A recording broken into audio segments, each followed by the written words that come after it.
19 December 2021 তর্জমান একাবির Lisan Akhtar Sunny Arif Billah শেখুল হাদিস শেখুল উলামা হযরত মাওলানা শাহ আব্দুল মতিন বিন হুসাইন সাহেব দামাত বারাকাতুহুমের আযীম শান ইসলাহি বয়ান, পুরান বাজার, জামে মসজিদ প্রাঙ্গণ, মাদারীপুর সদর।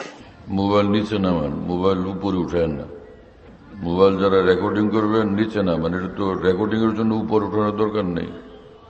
আর কেউ ছবি তুলবে না, ছবি উঠানো হারাম, লানতের কাজ, গুনাহে কবিরা। ইমাম নববী রহমতুল্লাহ আলাইহি কথা বলছেন, বিখ্যাত মুহাদ্দিস শাফি মাযহাবের। ইমাম বদরুদ্দিন আইনি রহমতুল্লাহ আলাইহি কথা বলছেন, বিখ্যাত মুহাদ্দিস হানাফি মাযহাবের। আর হাদিস শরীফে ছবির ব্যাপারে কঠিন কথা আসছে।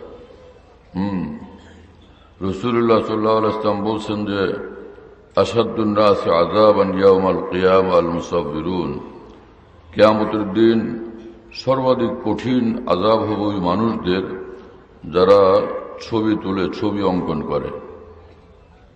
এবং আব্দুল্লাহ ইবনে আব্বাস রাদিয়াল্লাহু তাআলা আনহু বলেন, রাসূলুল্লাহ সাল্লাল্লাহু আলাইহি ওয়াসাল্লামকে আমি বলতে শুনলাম যে তিনি বলেন যে কুল্লু মুসাফির ফিন্নার, মুসলিম শরীফের হাদিস, যে যারা ছবি তুলে সবগুলো জাহান্নামে যাবে।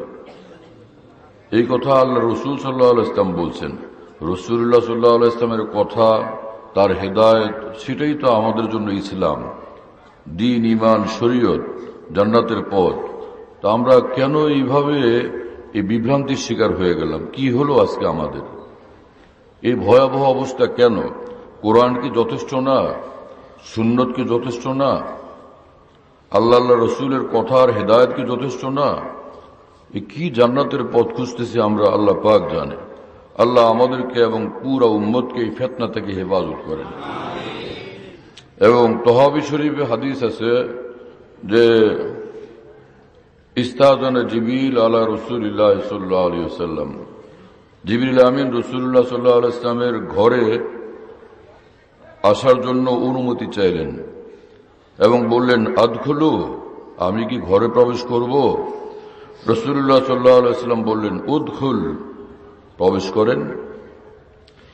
জিবরিল আমিন বললেন, কাইফা আদখুলু ওয়া ফি বাইতিকা সিতরুন ফিহি তামাসিলু খাইলিন ওয়া রিজাল, যে আমি কিভাবে ঘরে প্রবেশ করব? আপনার ঘরে একটা পর্দার মধ্যে কতগুলো ঘোড়ার ছবি আর কতগুলো মানুষের ছবি। ফাখতার উসাহা আও ইজআলহা বিসাতান, অতএব আপনি হয় ছবিগুলোর মাথা কেটে দেন, আর না হলে এগুলো নিচে বিছায় দেন, সম্মানিতভাবে রাখা যাবে না। তো জিবরিল আমিন প্রবেশ করতে পারতেছেন না ছবির কারণে, রহমতের ফেরেশতারা আসতে পারেন না। এবং জিবরিল আমিন বললেন যে ইন্না মাশারুল মালাইকা লা নাদখুলু বাইতান ফীহি তামাসিল, আমরা আল্লাহর রহমতের ফেরেশতারা এমন ঘরে প্রবেশ করতে পারি না, এমন জায়গায় আসতে পারি না যেখানে প্রাণীর ছবি থাকে। বুখারী শরীফ, মুসলিম শরীফ হাদিস আছে, আব্দুল্লাহ ইবনে আব্বাস রাদিয়াল্লাহু আনহুর নিকটে এক ব্যক্তি আসলেন এবং বললেন যে ইন্নী উসাব্বিরু হাযিহিস সুওয়ার ফাআক্তানি ফিহা, আমি ছবি বানাই, ছবি অঙ্কন করি, এটা আমার পেশা, এর দ্বারা আমি উপার্জন করি। ইবনে আব্বাস রাদিয়াল্লাহু তাআলা আনহু বললেন যে উনাব্বিউকা বিমা সামি'তু মিন রাসূলিল্লাহ সাল্লাল্লাহু আলাইহি ওয়াসাল্লাম, আমি আল্লাহ রসুল সাল্লাল্লাহু আলাইহি ওয়াসাল্লাম থেকে যা শুনলাম তোমাকে শোনাবো, বলবো।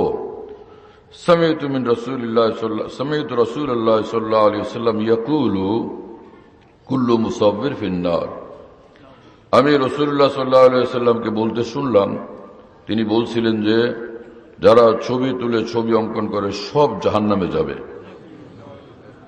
আব্দুল্লাহ ইবনে আব্বাস রাদিয়াল্লাহু তাআলা আনহু সাহাবীদের ভিতরে বিখ্যাত এবং শ্রেষ্ঠতম মুফাসসিরে কোরআন। উমর রাদিয়াল্লাহু তাআলা আনহু পর্যন্ত যাকে কোরআনের তাফসীরের জন্য খুঁজতেন। এমন বড় মানুষ আব্দুল্লাহ ইবনে আব্বাস রাদিয়াল্লাহু তাআলা আনহু। একবারের ঘটনা, হযরত উমরের কানে আসলো যে আকাবির সাহাবা, বড় বড় সাহাবীদেরকে নিয়ে হযরত ওমর বিশেষভাবে পরামর্শ করতেন। সেখানে এই কম বয়সী ছেলে আব্দুল্লাহ ইবনে আব্বাসকে ডাকতেন হযরত ওমর। তো বড় যারা বয়সী, বেশি বয়সী বয়োজ্যেষ্ঠ মানুষ যারা সাহাবী, বয়োজ্যেষ্ঠ সাহাবীরা আপোষে কানাকানি করলেন যে আমরা বুড়ারা বসি, তার মধ্যে একটা ছেলেকেও ডাকে, কম বয়সী ছেলেকে ডাকেন ওমর, কি ব্যাপার তো কি জানে। এই কথা ওমর রাদিয়াল্লাহু আনহুর কানে গেল। হযরত ওমর আবার এই বয়োজ্যেষ্ঠ সাহাবীদেরকে ডাকলেন, সঙ্গে আব্দুল্লাহ ইবনে আব্বাসকেও ডাকলেন রাদিয়াল্লাহু তাআলা আনহুম। বললেন যে, বড়দেরকে বললেন যে, আচ্ছা, সূরা ইযা জা নাসরুল্লাহি ওয়াল ফাতহ ওয়া রাআইতান নাস ইয়াদখুলুনা ফী দীনিল্লাহি আফওয়াজা ফাসাব্বিহ বিহামদি রাব্বিকা ওয়াস্তাগফিরহু ইন্নাহু কানা তাওয়াবা। এই সূরার একটু তাফসীর শুনান তো। বড় একজনকে বললেন, তো তিনি ব্যাখ্যা করতেছেন যে আল্লাহর সাহায্য যখন আসে আর বিজয় অর্জন হয় তখন তসবিহ পড়ো, আল্লাহর কাছে মাপ চাও, এই কথাই বলছেন আল্লাহ। আচ্ছা ঠিক আছে, আপনি বলেন। আরেকজনকে আপনি বলেন। সবাই কাছাকাছি কাছাকাছি কিছু কথা বললেন। মানে শাব্দিকভাবে, আবিধানিকভাবে এই সূরা থেকে, এই সূরার শব্দমালা, বাক্যমালা থেকে যা বোঝা যায় ওনারা সেই ব্যাখ্যাটা দিলেন। সর্বশেষে হযরত ওমর আব্দুল্লাহ ইবনে আব্বাস, যিনি কম বয়সী, রাসূলুল্লাহ সাল্লাল্লাহু আলাইহি ইসলামের দুনিয়ার থেকে বিদায়ের মুহূর্তে যার বয়স ছিল তখন 10-12 বছর, হযরত ওমর সর্বশেষে তাকে বললেন, এ আব্দুল্লাহ, তুমি বলো এটা তাফসীর কি। তিনি তখন ব্যাখ্যা দিলেন যে এই সূরার মধ্যে আল্লাহ পাক রাসূলুল্লাহ সাল্লাল্লাহু আলাইহি ইসলামকে এই কথা বলছেন যে আপনার নবুয়তের মিশন আর অভিযান, যেটা আপনার দায়িত্ব ছিল, এটা এখন শেষ প্রান্তে উপনীত, পরিণত অবস্থায় পৌঁছে গেছে। এখন দুনিয়া থেকে আপনাকে বিদায় নিতে হবে, আপনি প্রস্তুতি গ্রহণ করেন।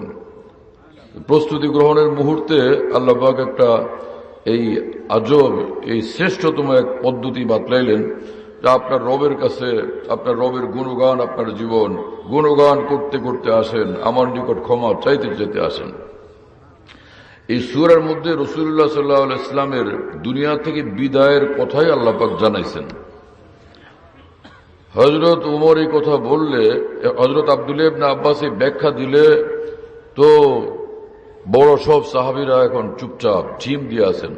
হযরত ওমর খুশিতে বাগবাগ, বললেন যে শুনলেন, তাফসীর শুনলেন। এখন সব ঝিম ঝিম ঝাম চুপচাপ, কেউ কথা বলেন না। তো হযরত ওমর বললেন, এই হলো তাফসীর এই সূরার, এই ছেলেটা এই তাফসীর করল। কথা বুঝতেছেন ভাইয়েরা? আসলে সূরাটার এটাই মূল লক্ষ্য ছিল, এই কথাই বলা। কিন্তু আল্লাহ তো আল্লাহ, বাদশার কথা বাদশার কথা হয়, আর সমস্ত বাদশাহ যিনি, তার কথা কেমন হবে? একদম ডাইরেক্টলি না বলে এমন ভাবে বলছেন যে আল্লাহ রাসূল সাল্লাল্লাহু আলাইহি ওয়াসাল্লাম সবটা বুঝতেছিলেন। এই কারণে এই সূরা যখন রাসূলুল্লাহ সাল্লাল্লাহু আলাইহি ওয়াসাল্লাম এই তাজা অবতীর্ণ হওয়ার পর সাহাবীদের মজলিসে শুনাইতেছিলেন, আবু বকর সিদ্দিক রাদিয়াল্লাহু তাআলা আনহু ওই মুহূর্তে ফুফায় ফুফায় কাঁদতেছিলেন। সকলে অবাক যে আল্লাহ বলছেন সাহায্য আসলো এবং বিজয় হলো, এখন মানুষ দলে দলে ইসলামে প্রবেশ করতেছে, তো এখন আপনি আল্লাহর গুণগান করেন, আল্লাহর কাছে ক্ষমা চান, যে ভালো কথা, কান্নাকাটির কি আছে। কিন্তু আবু বকর সিদ্দিক কাঁদতেছিলেন। কেন? হযরত আবু বকর সিদ্দিকের আত্মা রাসূলুল্লাহ সাল্লাল্লাহু আলাইহি ওয়াসাল্লামের আত্মার সর্বাধিক নিকটবর্তী ছিল। এই সূরাতে আল্লাহ পাক কি বলতেছেন সেটা সবচেয়ে বেশি তিনিই বুঝছিলেন সাহাবীদের মধ্যে। তিনি বুঝছেন যে রাসূল সাল্লাল্লাহু আলাইহি ওয়াসাল্লামের দুনিয়া থেকে বিদায়ের সময় আসছে, এজন্য তিনি কাঁদতেছিলেন। সে আব্দুল্লাহ ইবনে আব্বাস রাদিয়াল্লাহু আনহু এই হাদিস শুনাইলেন যে আল্লাহ রাসূল সাল্লাল্লাহু আলাইহি ওয়াসাল্লাম বলছেন, কুল্লু মুসাফির ফিন্নার, যারা এই ছবি তুলবে, ছবি অঙ্কন করবে, সব জাহান্নামী হবে, ফিন্নার। এরপরে আব্দুল্লাহ ইবনে আব্বাস বললেন, ফাইন কুনতা লা বুদ্দা ফাইলান ফাসনাই শাজার ওয়া মা লা নাফসা লাহু। যদি তুমি তোমার এই ছবির পেশা নিয়ে চলতেই চাও, তাহলে তুমি এক কাজ করো, গাছগাছালির ছবি করো, অথবা যেগুলোর প্রাণ নাই, প্রাণহীন যেগুলো, সেগুলোর ছবি করতে পারো, কিন্তু প্রাণীর ছবি করা যাবে না, এটা নিষিদ্ধ। কথা বুঝতেছেন ভাইরা? রাসূলুল্লাহ সাল্লাল্লাহু আলাইহি ওয়াসাল্লাম সাহাবীদেরকে যেটা শিক্ষা দিলেন, সাহাবায়ে কেরাম আমল করছেন তা, তাবেঈন আমল করছেন তাই, তাবেঈন আমল করছেন তাই, আইম্মায়ে মুজতাহিদিন আমল করছেন তাই। ১৫০০ বছর পর্যন্ত সেই আমলই চলে আসছে। এই কয়েকদিন আগে হঠাৎ করে মোবাইল আবিষ্কার হওয়ার পরে তো এখন এই ছবির ব্যাপারে নানান ব্যাখ্যা দিয়া একটা নতুন বিভ্রান্তি তৈরি হয়েছে। এটা আমাদের জন্য ভীষণ ক্ষতিকর। কতটা ক্ষতিকর আমি আপনাদেরকে সংক্ষেপে একটু ইশারা করি। দ্বীনি মাহফিল অসংখ্য মানুষ আসছেন নিজের ব্যস্ততা বাদ দিয়া, ব্যবসা বাদ দিয়া, অনেক জরুরি কাজ কাম বাদ দিয়ে আসছেন যে দ্বীনের কথা শুনবো, আল্লাহ রসুলের কথা শুনবো। আর একদল লোক এখানে ছবি নিয়ে ব্যস্ত, এদিক থেকে দাঁড়াইতেছে, ওদিক থেকে বসতেছে, ভিডিও করতেছে। কি এটা? আর একদল লোক এই ছবিগুলো ভিডিও করে নিয়ে সে ইউটিউবে নিয়ে ব্যবসা করতেছে, এটাকে ব্যবসা বানাইছে। আর এটা নিয়ে এত অস্থিরতা, ব্যাকুলতা, যে যেই লোকগুলো ছবি নিয়ে ছবি তোলার জন্য এত অস্থির ব্যাকুল, এদের কাউকে এশরাকের জন্য এতটা ব্যাকুল হইতে দেখা যাবে না, আউয়াবিনের জন্য এতটা তাদের অস্থিরতা ব্যাকুলতা দেখা যায় না, তাহাজ্জুদের জন্য এত অস্থিরতা ব্যাকুলতা নাই, কোরআনে কারীম তেলাওয়াতের জন্য অতটা অস্থিরতা ব্যাকুলতা নাই, মসজিদে 2 রাকাত নফল নামাজ পড়ে আল্লাহর কাছে কান্নাকাটির জন্য এতটা ব্যাকুলতা নাই, কিন্তু ছবির জন্য ভীষণ ব্যাকুলতা। এটা কি ভালো লক্ষণ? এটা কি ভালো আলামত? আলামতটাই এমন যে বোঝা যায় দাল মে কালা হয়। এই লক্ষণটা ভালো লক্ষণ না। যারা এই আখিরাতের ভয়, আল্লাহর ভয় বাদ দিয়া ছবির জন্য এরকম অস্থির, আল্লাহর কসম, এই রাস্তা থেকে আমাদের ফিরে আসা উচিত, তওবা করা উচিত, আল্লাহর কাছে কান্নাকাটি করা উচিত। আমাদের ঈমানী জীবন, ইসলামী জীবন হবে নূরওয়ালা, আমলের নূরওয়ালা, এলমের নূরওয়ালা, সুন্নতের নূরওয়ালা, জিকিরের নূরওয়ালা। ছবি নিয়ে অস্থিরতা, এটা কোন নূরওয়ালা আমল? এটা কোন নূরের আমল বলেন ভাই? এটা আখিরাতে আল্লাহকে দেখানো যাবে? এটা দিয়ে পুলসিরাত পার হওয়া যাবে? এর দ্বারা কোন নেকি অর্জন হবে? হ্যাঁ। আর যেখানে আল্লাহ রাসূল সাল্লাল্লাহু আলাইহি ওয়াসাল্লামের এমন বাণী, ইমাম নববী রাহমাতুল্লাহ আলাইহি তিনি বলেন যে ছবির ব্যাপারে আল্লাহ রাসূল সাল্লাল্লাহু আলাইহি ওয়াসাল্লামের পক্ষ থেকে লানতের কথা উচ্চারিত হয়েছে। অতএব ছবি হারাম, কঠিন হারাম। বদরুদ্দিন আইনি বলছেন এটা কঠিন হারাম। ইমাম নববী বলেন যে এটা মিনাল কাবাইরি, যে নিঃসন্দেহে এটা কবিরা গুনাহ। ওনারা বলেন কবিরা গুনাহ, আর আমরা সেটাকে বানাইছি দ্বীনের খেদমতের রাস্তা। হ্যাঁ, এটা কিভাবে সহি হবে? যাই হোক, আল্লাহ আমাদেরকে হেফাজত করেন, বুঝ দেন। হাজার বার হাজার ভুল ভ্রান্তি তৈরি হয়, পরে দেখা যায় আল্লাহ পাক দ্বীনের এলম আর বুঝ যাদেরকে দিচ্ছেন, তারা সাময়িক এই অস্থিরতার পরে আবার দেখা যায় ফিরেও আসেন। আল্লাহ তাআলা আমাদেরকে হক আর নূর এবং আল্লাহ রসুলের হেদায়েতের দিকে ফিরবার তৌফিক দেন। ওহো, এদিকেও তো মাশাআল্লাহ অনেক মানুষ উপরে, আমি তো ওদিকে খেয়ালই করি না। মাশাআল্লাহ, কি বলেন? আলহামদুলিল্লাহ, আলহামদুলিল্লাহ ওয়া কাফা ওয়া সালামুন আলা ইবাদিহিল্লাযীনা ইসতাফা, আম্মা বা'দ। فأعوذ بالله من الشيطان الرجيم فأعوذ بالله من الشيطان الرجيم بسم الله الرحمن الرحيم يا أيها الذين آمنوا اتقوا الله يا أيها الذين آمنوا اتقوا الله حق تقاته ولا تموتن إلا وأنتم مسلمون صدق الله مولانا العظيم وقال رسول الله صلى الله تعالى عليه وسلم لا يؤمن أحدكم حتى يكون هواه تبعا لما جئت به وقال رسول الله صلى الله تعالى عليه وسلم إن أولى الناس بي المتقون من كانوا حيث كانوا وقال عليه الصلاة والسلام إن سركم أن تقبل صلاتكم فليؤمكم علماؤكم فإنهم وفد لكم بينكم وبين ربكم أو كما قال رسول الله صلى الله تعالى عليه وسلم আল্লাহ পাক জাল্লা জালালুহু আম্মা নাওয়ালুহু আমাদের সকলকে মাফ করেন, সমস্ত মুসলমানকে মাফ করে দেন।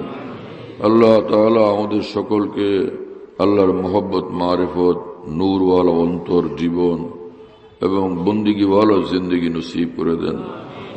উলামায়ে দ্বীন এবং আকাবির দ্বীনের মহব্বত আল্লাহ তাআলা আমাদের সকলকে নসিব করেন, সমস্ত উম্মতকে নসিব করেন। আর ভাই, কোন মানুষ তো এরকম যে ঈমান আর ইসলাম কবুলই করে নাই, তারা এই রাস্তাকে পছন্দ করে নাই। তাদের নিজের পছন্দ, নিজের খেয়াল অন্য কিছু। কোরআনে কারীমে মহান রব্বুল আলামিন তাদের সম্পর্কে বলছেন যে ওয়ামান ইয়াবতাগি গায়রাল ইসলামি দীনান ফালান ইউকবালা মিনহু। আল্লাহ পাক জাল্লা জালালুহু ওয়া মানওয়ালু বলেন, ইসলাম ব্যতীত অন্য মতাদর্শ যারা গ্রহণ করবে তো কোশ্চিনকালও সেটা আল্লাহর দরবারে গ্রহণযোগ্য হবে না। আল্লাহ পাক পরিষ্কার বলে দিচ্ছেন। এবং কোরআনে কারীমে রব্বুল আলামিন বলছেন ইন্নাদ দীনা ইনদাল্লাহিল ইসলাম। আল্লাহ পাকের দ্বীন, আল্লাহ পাকের নিকট মনোনীত দ্বীন ধর্ম তো শুধুই ইসলাম। ইসলাম ধর্ম এত সুন্দর, এর প্রতিটি বিষয় এত সুন্দর, বিস্ময় করো। লা ইলাহা ইল্লাল্লাহ কত সুন্দর।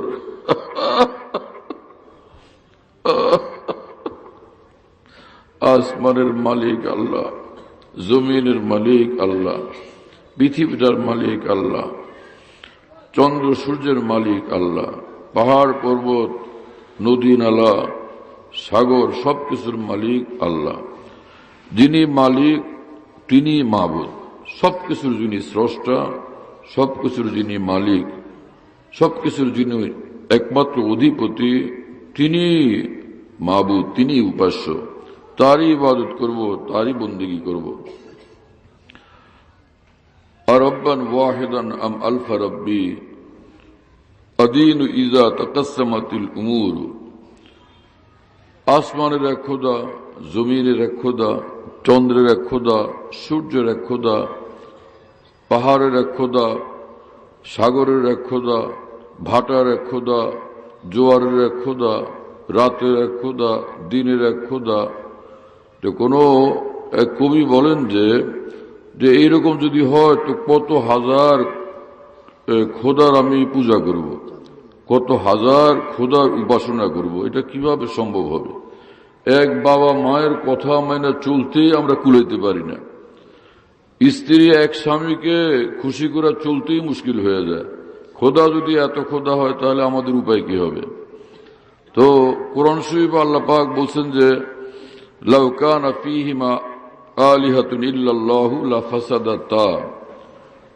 পবিত্র কোরআন রব্বুল আলামিন বলেন যে আসমান জমিনের খোদা যদি অনেক অনেক হইতো, খোদারা নিজেরা মারামারি লাইগা, ঝগড়া লাইগা, যুদ্ধ বিগ্রহ হয়ে আসমান জমিন মুহূর্তেই তছনছ হয়ে যেত।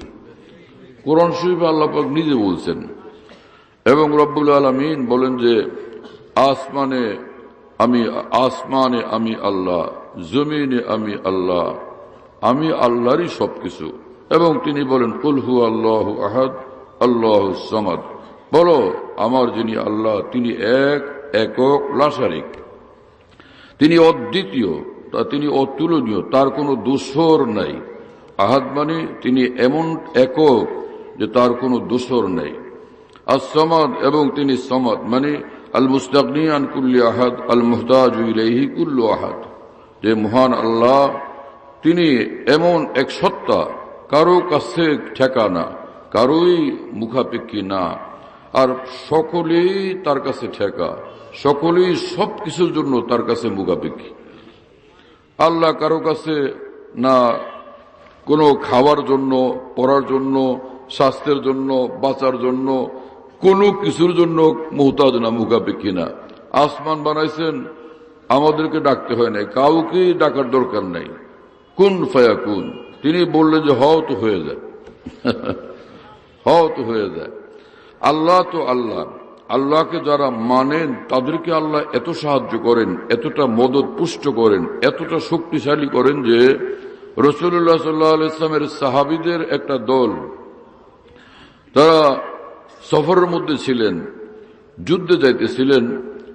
যিনি এই দলের সেনাপতি ছিলেন, তো তিনি সন্ধ্যা হয়ে গেলে জঙ্গলের পাশে দাঁড়ায় জঙ্গলের বাঘ, ভাল্লুক, সিংহ, অজগর, হিংস্র জন্তু সকলকে লক্ষ্য করে বললেন যে মুহাম্মদুর রাসূলুল্লাহ সাল্লাল্লাহু আলাইহি ওয়াসাল্লামের সাহাবীরা আজকে রাত্রে জঙ্গলে অবস্থান করবেন। এই জঙ্গলের হিংস্র জন্তুরা, মুহূর্তের মধ্যে তোমরা জঙ্গল খালি করো।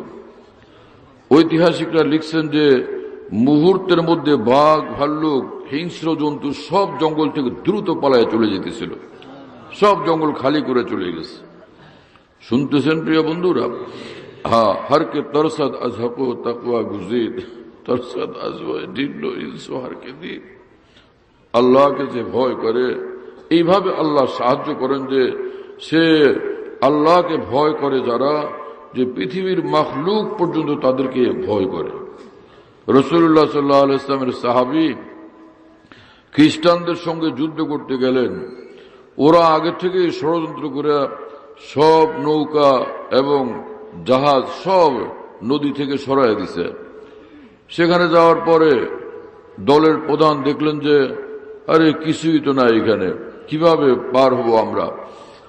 হযরত আবু হুরায়রা রাদিয়াল্লাহু তাআলা আনহু বলেন, দালায়েলুন নবুওয়া কিতাব ইমাম বাইহাকির এর মধ্যে ঘটনা আছে যে আবু হুরায়রা রাদিয়াল্লাহু তাআলা আনহু বলেন যে আমি দেখলাম কি আমাদের দলের প্রধান তিনি তার সঙ্গী সাহাবীদেরকে নির্দেশ করলেন, ঘোড়া সহ তোমরা এই দরিয়াতে ঝাঁপ দাও, বিসমিল্লাহ বলা বাস শুরু করো, ঝাঁপ দাও, পার হয়ে যাও তোমরা। নির্দেশ সাথে সাথেই তারা ঝাঁপ দিলেন। আবু হুরায়রা বলেন আমি তাকায় থাকলাম, দেখলাম যে কোন ঘোড়ার খুর পর্যন্ত পানিতে ভিজে নেই। এইভাবে মহান রব্বুল আলামিন সাহায্য করছেন যারা আল্লাহকে মানে, আল্লাহর রসুলকে মানে সাল্লাল্লাহু আলাইহি ওয়াসাল্লাম, আল্লাহর রসুলের বাধ্যগত হয়ে চলে, তো তাদেরকে আল্লাহ এতটা শক্তিশালী করেন। তো সে আল্লাহ কত শক্তিশালী, কত শক্তিমান। শুনতেছেন প্রিয় বন্ধুরা? আল বিদায়া ওয়ান নিহায়া কিতাবে ইমাদউদ্দিন ইবনে কাসির রাহমাতুল্লাহি আলাইহি লিখছেন, রাসূলুল্লাহ সাল্লাল্লাহু আলাইহি ওয়াসাল্লামের এই সাহাবী যার কথা একটু আগে বললাম যে দরিয়া পার হয়ে গেছেন, তিনি এক সফরে ছিলেন, সঙ্গী সাথীরা আছেন, রাত্রিবেলা পানি নাই, খাওয়ার পানি নাই, জানোয়ারদেরকে, উটদেরকে খাওয়ানোর জন্য পানি নাই, নিজেদের ইস্তেঞ্জার জন্য পানি নাই, পানির কঠিন সংকট।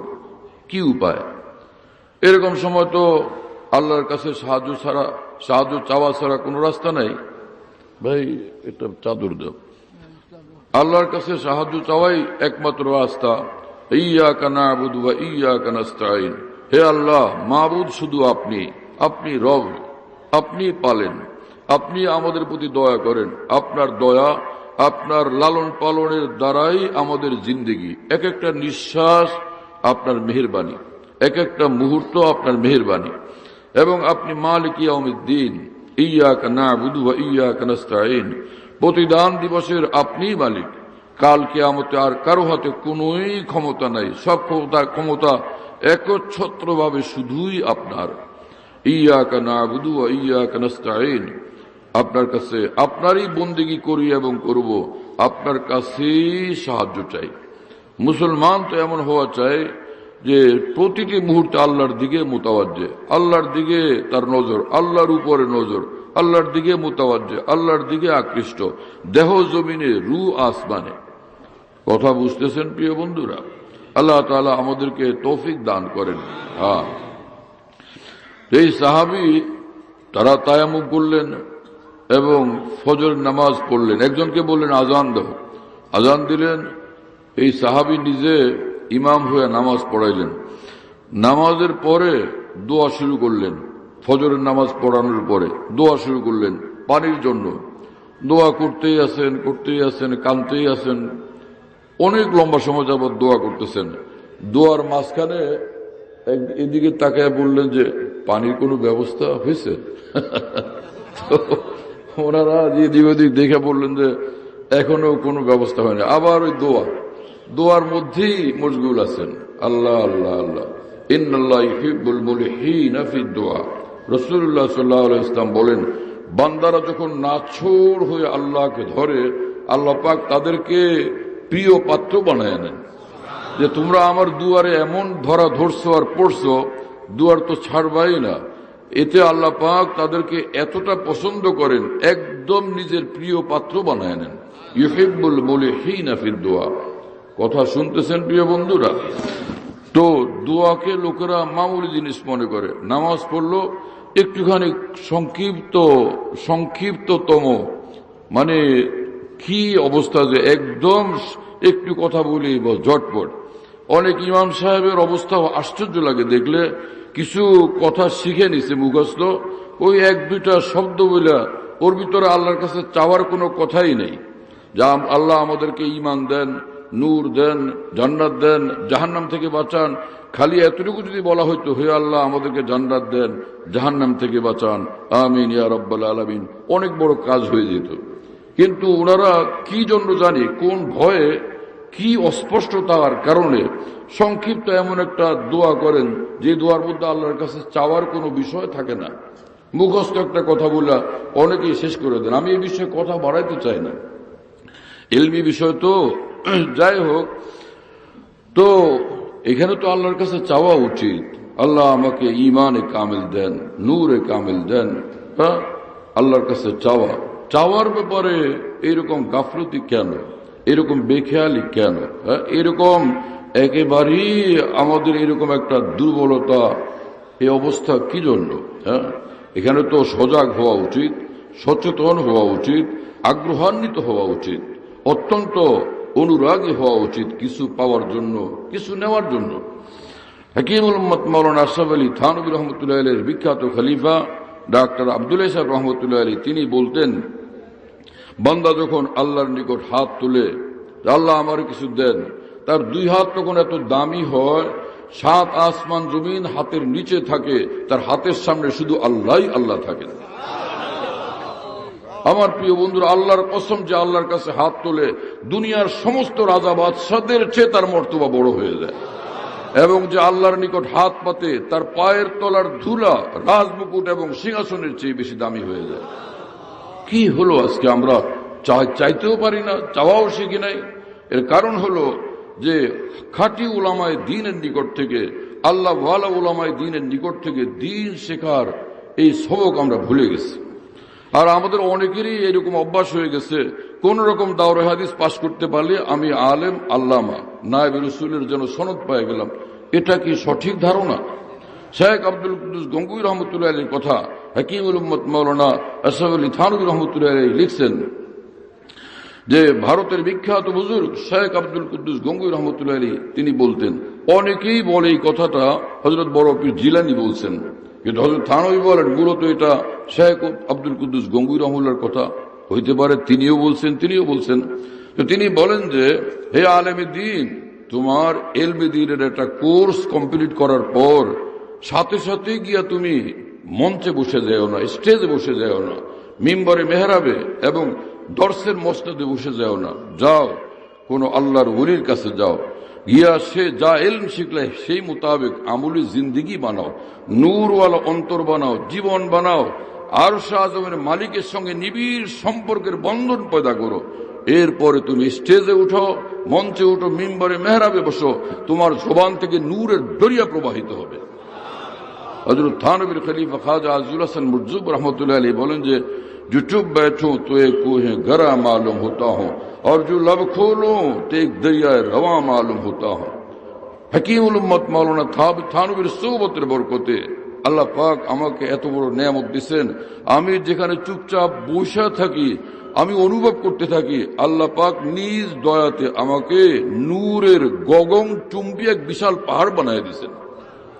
নূরের গগন চুম্বী এক পাহাড় বানিয়ে দিয়েছেন, মাথার বালিশ দিয়ে না পায়ে নিছে। দলিল জানি না, কিন্তু ভালো লাগে না। হ্যাঁ, এটা ঠিক আছে, জাযাক। হ্যাঁ,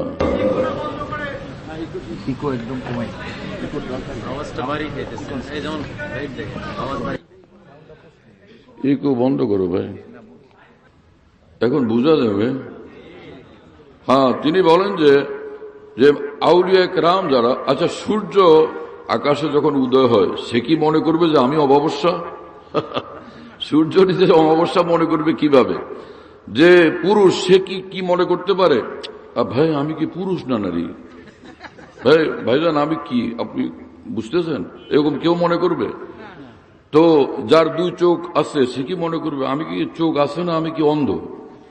তো এটা যেরকম একটা সত্য জিনিস, হযরত হাকিমুল উম্মত মাওলানা আশরাফ আলী থানভী রাহমাতুল্লাহর নিকট ভারতের বিখ্যাত আরেফ খাজা আজিজুল হাসান মুরজুব বলছিলেন যে হযরত মানুষ যখন ওলি আল্লাহ হয় সে কি বুঝতে পারে, অনুভব হয় তার? তিনি পাল্টা প্রশ্ন করলেন, খাজা সাহেব আপনি যখন বালেগ হয়েছিলেন আপনি কি বুঝতে পারছিলেন, নাকি মহল্লার বন্ধু বান্ধব এসে আপনাকে বুঝাইতে হয়েছিল? তো তিনি বললেন, খাজা সাহেব বললেন, হযরত মানুষ যখন বালেগ হয় নিজেই বুঝে, নিজেই সেটা উপলব্ধি করে, পুরা শরীরে অনুভূতিতে একটা নতুন শিহরণ জাগে যেটা আগে ছিল না। সেই ভিন্নতা তাকে বলে দেয় যে তুমি এখন বালেগ। উত্তরে হাকিমুল উম্মত মাওলানা থানভী রাহমাতুল্লাহ আলাইহি বললেন, খাজা সাহেব দেহ বালেগ হলে যেমনটা অনুভব হয়, রূহ যখন বালেগ হয় আল্লাহ প্রাপ্ত হয় সে রূহেরও অনুভব হয়ে যায়। এখন আমি শুধুই মাওলার আর কারোই না। बस एक बिजली से पहले कौन दी फिर उसके आगे खबर नहीं है, मगर जो पहलू को देखता हूं तो दिल नहीं है जिगर नहीं है। एक बुजुर्ग বলেন যে হঠাৎ আমি দেখলাম কি আমার ভিতরে নূরের একটা বিদ্যুৎ চমকে গেল। পরে দেখি যে ভাই আমি আমার না, আমি শুধুই মাওলার, আর কারো দিকে নজর করার আর আমার কোনোই সুযোগ থাকে নাই। নেই হো কিসি কা তো কিউ হো কিসি কা, উনহি কা হুয়া যা রাহা হুঁ। আমি কারো না, আমি শুধুই মাওলার। আমি মাওলার হয়ে আছি, মাওলার হয়ে থাকবো, মাওলার হয়ে বাঁচবো, মাওলার হয়ে মাওলার কাছে পৌঁছবো। আল্লাহ আমাদেরকে এইভাবে কবুল করেন। লা ইলাহা ইল্লাল্লাহ ওয়ালাদের তো এমনই হওয়া উচিত। ডক্টর ইকবাল মরহুম বলতেন যে হে মুসলমান তুমি লা ইলাহা ইল্লাল্লাহ পড়ো, জানো তুমি লা ইলাহা ইল্লাল্লাহ পড়ে কত বড় দায়িত্ব তোমার কাঁধে নিছো। আরে যে স্বরাষ্ট্রমন্ত্রী শপথ নিলেন ভারী দায়িত্ব তার কাঁধে, পররাষ্ট্রমন্ত্রী শপথ নিলেন ভারী দায়িত্ব তার কাঁধে, আর একদম দেশের নির্বাহী ক্ষমতা যার হাতে সে প্রধানমন্ত্রী যখন শপথ নিলেন কত ভারী দায়িত্ব তার হাতে। এক মুহূর্তের জন্য তার অসচেতন হওয়া, অসাবধান হওয়া, অসতর্ক হওয়ার কোনোই সুযোগ নেই। 24 ঘন্টা তাদের একটা ব্যস্ততা, একটা চিন্তা ফিকির ব্যস্ততা, অলস থাকার কোনো সুযোগ তাদের নাই।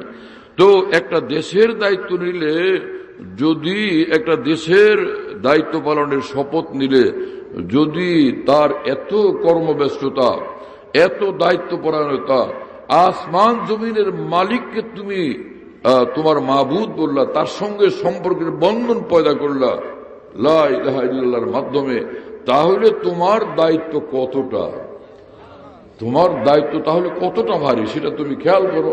এজন্য এক ঈমানওয়ালার দায়িত্ব এক রাষ্ট্রপ্রধানের চেয়েও বেশি। একজন রাষ্ট্রপ্রধান নিজের রাষ্ট্রের ফিকির করবেন, আর এক ঈমানওয়ালা আসমান জমিনের মালিকের সঙ্গে সর্বশ্রেষ্ঠ সম্পর্ক রক্ষা করার ফিকির করবেন। রাষ্ট্রপ্রধান মারা গেলে আরেকজন রাষ্ট্রপ্রধান ওখানে হবেন, ঈমানওয়ালা মারা গেলে সে ঈমানের নূর নিয়ে সে মহান আল্লাহ পর্যন্ত পৌঁছবেন। কথা বুঝতেছেন প্রিয় বন্ধুরা? আল্লাহ আমাদেরকে কবুল করেন, তৌফিক দান করেন, বুঝ দান করেন। আমার প্রিয় বন্ধুরা, ঈমান যখন মানুষ কবুল করে, ইসলাম যখন মানুষ কবুল করে, তার পিছনের অন্ধকার জীবন মুহূর্তে আল্লাহ নিশ্চিহ্ন করে দিয়া, খতম করে দিয়া, পূর্ণাঙ্গ এক আলোকিত জীবন নিঃসন্দেহে তাকে নসিব করে দেয়। ইন্নাল ইসলাম ইয়াহদি মা কানা ক্বাবলাহু। এরপরেই আলোকিত জীবন যে শুরু হলো, দমে দমে, পলে পলে, মুহূর্তে মুহূর্তে তার নূরের আলো, তাওহীদের আলো, বন্দেগীর আলো বাড়তেই থাকে, বাড়তেই থাকে, বাড়তেই থাকে। অকল্পনীয়ভাবে তার প্রতিটি দিন, প্রতিটি রাত, প্রতিটি সকালে, প্রতিটি সন্ধ্যায় তার নূর আর নূর বাড়তেই থাকে। হোসনে তামাশা দোস্ত গো इश्क क्रिसमस हास तू खेल यूं ही नए नए शाम सहार दिखाए जा। ভারতের এক মস্ত বড় আরেফ তিনি বলেন যে, আমার প্রিয় বন্ধুরা শোনো, হে মুসলমানরা শোনো, মাঠে খেলা হয়, খেলোয়াড়রা খেলে, দর্শকরা তা দেখে এবং উপভোগ করে, উৎফুল্ল হয়, আনন্দিত হয়। হ্যাঁ, আর তোমরা এই পৃথিবীর এই মাঠে যারা আসছো আল্লাহর মহব্বতের খেলা খেলবার জন্য, তোমরা আল্লাহর মহব্বত ভালোবাসার খেলা খেলতে থাকো। তোমাদের দর্শক, এই মাঠের দর্শক, এই খেলার মাঠের দর্শক স্বয়ং রব্বুল আলামিন। এবং খেলোয়াড়রা যেরকম নিত্য নতুন ভালো খেলা খেলে দর্শকদের সে আনন্দিত করে, তোমরা এরকম নিত্য নতুন আল্লাহর ভালোবাসার খেলা খেলা মহান আল্লাহকে খুশি করতে থাকো। শুনতেছেন প্রিয় বন্ধুরা? বড় আজীব মামলা দ্বীন এবং ঈমান এবং ইসলামের। কিন্তু ঠান্ডা ঠান্ডা মুসলমানের সংখ্যা আজকে আমরা বেশি, যে ঠান্ডা ঠান্ডা মুসলমান। মাওলানা জালালউদ্দিন রুমি রহমতুল্লাহ আলাইহি বলেন, এত শীতল এবং ঠান্ডা কেন হে মুসলমান? হ্যাঁ, মিখানন্দ হরদম নামে পাক ই আসর নকুনা তানা বাসত ইশকে নাক। যে ঠান্ডা ভালোবাসা আল্লাহ পছন্দ করেন না, গরম উষ্ণ ভালোবাসা তিনি চান। মুখস্থ সেজদা, শুকনা সেজদা না, প্রাণবন্ত সেজদা করো। এক সেজদা তোমাকে আরশে আযম পর্যন্ত পৌঁছে দিবে। হযরত থানভীর খলিফা খাজা আজুল হাসান মুরজুব রহমতুল্লাহ আলাইহি বলেন যে, সজদে মে সর রাখ दूं তো জমি কো আসমান কর दूं। আমি সেজদা যখন মাথা রাখবো আল্লাহর কদমে, জমিনটাকে আসমান বানিয়ে দেব। বান্দা যে জমিনে সেজদা করে, আমি আল্লাহর কসম করে বলি, সেই জমিন আসমান থেকে বেশি দামি। কেন?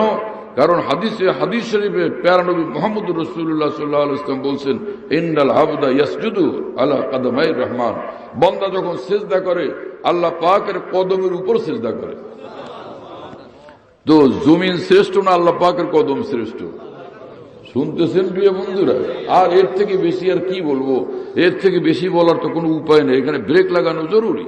মাওলানা জালালউদ্দিন রুমি রহমতুল্লাহ আলাইহির মতো মানুষ, এত বড় মানুষ যিনি আলেমে দ্বীন ছিলেন, বুখারী শরীফ পড়াইতেন, বাদশাহ খাওয়ারজম শাহর মেয়ের ঘরের নাতি, দুনিয়ার লাইনে তিনি বড়, এলমের লাইনে তিনি বড়, আর আল্লাহর দুনিয়ার সেরা আল্লাহর ওলি তিনি। আল্লাহর সারা পৃথিবীতে তিনি আল্লাহর মোহব্বতের উস্তাদ, আল্লাহর প্রেমের উস্তাদ এবং এক বিখ্যাত প্রেম সম্রাট। সেই মাওলানা জালালউদ্দিন রুমি রহমতুল্লাহ আলাইহি বলেন যে, খুশতর আজহার দু জাহাঁ আজা বুয়াদ কে মরাবা তু সরো সৌদা বুয়াদ। হে আল্লাহ, যেই জমিনের উপর আপনাকে আমি ভালোবাসি সেই জমিন দোনো জাহান থেকে দামি। যেই জমিনের উপর আপনার জিকির করি দোনো জাহান থেকে বেশি দামি সেই জমিন। যেই জমিনের উপর আপনার জন্য আমি কান্নাকাটি করি দু জাহান থেকে দামি সেই জমিন, যে জমিনের উপর আমি কান্নাকাটি করি। আমার শায়েখ রহমতুল্লাহ আলাইহি বলেন যে, তুমি যে হে মুসলমান কান্নাকাটি করো, তুমি জানো তোমার চোখের পানির দাম কত? जो गिरे इधर जमी पर मेरे अश्क के सितारे, जो चमक उठा फलक पर मेरी बंदगी का तारा। এদিকে আমি আল্লাহর জন্য কাঁদতে শুরু করি, আমার চোখের পানির বন্দিগির নূর আসমান পর্যন্ত চমকাইতে থাকে। এক মুমিন বান্দার চোখের পানি এত মূল্যবান, এত দামি। এবং ये आंसू है नदामत के बुझा देंगे जहन्नम को। गुनाहगार मुसलमानও যদি কান্নাকাটি শুরু করে, গুনাহগার মুসলমানের চোখের পানি জাহান্নামের আগুনকে নিবানোর ক্ষমতা রাখে। মুসলমান নিজেকে চিনেই না। মুসলমানরা এক একজন মনে করে আমি চোর চোরটা, আমি ডাকাত, আরো কত কিছু। এইভাবে যদি কোনো ছেলে মনে করে আমার বাবার কাছে আমি বিশ্বস্ত না, আমি অপরাধী, এই দিন রাতে এই জল্পনা কল্পনা থাকে, বাবার সঙ্গে এতে দূরত্ব বাড়বে না কমবে? পারবে না? বাবা আমাকে দেখতে পারে না, কারণ আমি কথা শুনি না, আমি নষ্ট ছেলে, তাই বাবার নজর আমি পছন্দের ছেলে না, আমাকে বাবা কোনোভাবে ভালোবাসেন না। এই ধান্দার জপ তপ যার থাকে, বাবা থেকে প্রতিটি মুহূর্তে কেবলই দূরে সরে। বাবা আমাকে দেখতে পারে না, মন দূরে সরে গেল। বাবা আমাকে দেখলে মনে হয় মার দিবেন, মন আরো দূরে সরলো। কি কথা বুঝতেছেন প্রিয় বন্ধুরা? বান্দাদেরকে মহান আল্লাহর নিকটতম থাকা চাই, ঘনিষ্ঠতম থাকা চাই। বান্দা, আল্লাহ পাক জানেন বান্দা এই পৃথিবীতে থাকবে, দিনরাত ভুল ত্রুটি গুনাহগার হতে থাকবে। আর ও যদি মনে করে যে আমি পাপিষ্ঠ, আমি নষ্ট, আমি ভ্রষ্ট, তাহলে তো আমার থেকে খালি দূরে সরতে থাকবে। এই জন্য আল্লাহ পাক নিজেই কোরআন শরীফে বারবার বলছেন, দূরে থাকবি না কাছে থাকবি। সেই রাস্তা আমি বলি, ইস্তাগফিরু রাব্বাকুম ইন্নাহু কানা গাফফারা। সীমাহীন ক্ষমা নিয়ে আমি সর্বদা তোমার সামনে হাজির, তুমি মাফ চাও, আমি মাফ করে দেব।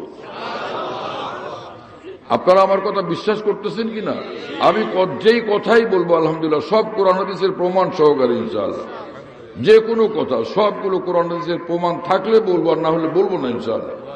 কথা বুঝতেছেন প্রিয় বন্ধুরা?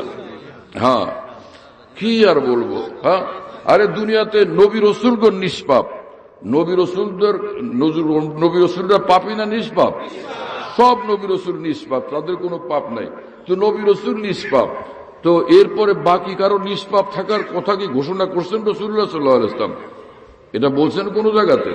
বরং রাসূলুল্লাহ সাল্লাল্লাহু আলাইহি ওয়াসাল্লাম স্পষ্ট ভাষায়, দ্ব্যর্থহীন ভাষায় পরিষ্কার বলে দিয়েছেন, কুল্লু বানি আদম খাত্তা। তোমরা এই পৃথিবীতে আদমের সন্তান যারা, সব অসংখ্য দোষ ত্রুটিওয়ালা। এই বলতেছেন কে? আমাদের প্রিয় নবী রাহমাতুল লিল আলামিন সাল্লাল্লাহু তাআলা আলাইহি ওয়াসাল্লাম। তাহলে তোমরা অসংখ্য দোষ ত্রুটিওয়ালা। প্রত্যেকে, কোনো ওলি আল্লাহ, কোনো বায়জিদ বুস্তামি, কোনো জুনায়েদ বাগদাদি, কোনো হাসান বসরি, কোনো গাউসে আজম এই কথা এক মুহূর্তের জন্য মনে করেন না যে আমি একটা ফেরেশতা। কখনোই মনে করেন না, বরং সব সময় নিজেকে দোষী মনে করেন যে আমি যে সেজদা করলাম, হোক তিনি সিদ্দিকিনের মাকামওয়ালা, কিন্তু তিনি মনে করেন আল্লাহর মহত্বের যে দাবি, যেমনটা সেজদা করা, সেই সেজদা আমার দ্বারা হয় নাই, অতএব আমার এই সেজদা কোনো সেজদাই না। তবুও রব্বুল আলামিন যদি দয়া করে কবুল করে বলেন যে আমার ভালো লাগছে রে, পছন্দ লাগছে, এটা তার দয়া। এটা আমার সেজদা কবুলযোগ্য কোনো ক্রমেই না। এটা শুধু নিজের দয়া। তিনি বলতেছেন যে তোর এই খেলা আমার ভালো লাগছে, তোর এই বন্দিগি সেজদা আমার ভালো লাগছে। যেমন ছোট বাচ্চারা উঠানের এক কোনায় বসে বলে যে পোলাও, এখন পোলাও পাকাচ্ছি, এখন বিরিয়ানি পাকাচ্ছি, এখন কোরমা হচ্ছে কোরমা। অথচ ধুলা বালু দিয়ে খেলে, কিন্তু বাবা মা সারাদিন গুরুত্ব সহকারে সেটা বারবার গিয়ে দেখতে হয় কাছে, না হলে ওরা বিরক্ত হয়, অসন্তুষ্ট হয়। আমি এত সে বিরিয়ানি পাকালাম, কোরমা পাকালাম, তোমরা কেন দেখতে আসো নাই? তুমি আসবা না, দেখবা না? এজন্য বাবা মা দাদি নানি বারবার গিয়ে দেখ কি হচ্ছে, এখন বলে কোরমা হচ্ছে কোরমা। হ্যাঁ ঠিক আছে পাকাবো। আমরা খুব তারা উষ্ণ অনুভূতিতে বলে যে এই পাকানোর পরে আমরা তোমাদের দাওয়াত আমাদের সঙ্গে খাবো। হ্যাঁ হ্যাঁ খাবো খাবো। পরে খামোখা গিয়ে ওখানে বসতে হয়, ওদের সকলের পাতে বেড়ে দেয় যে এখন পোলাও, এখন বিরিয়ানি, এখন কোরমা, এখন পায়েস।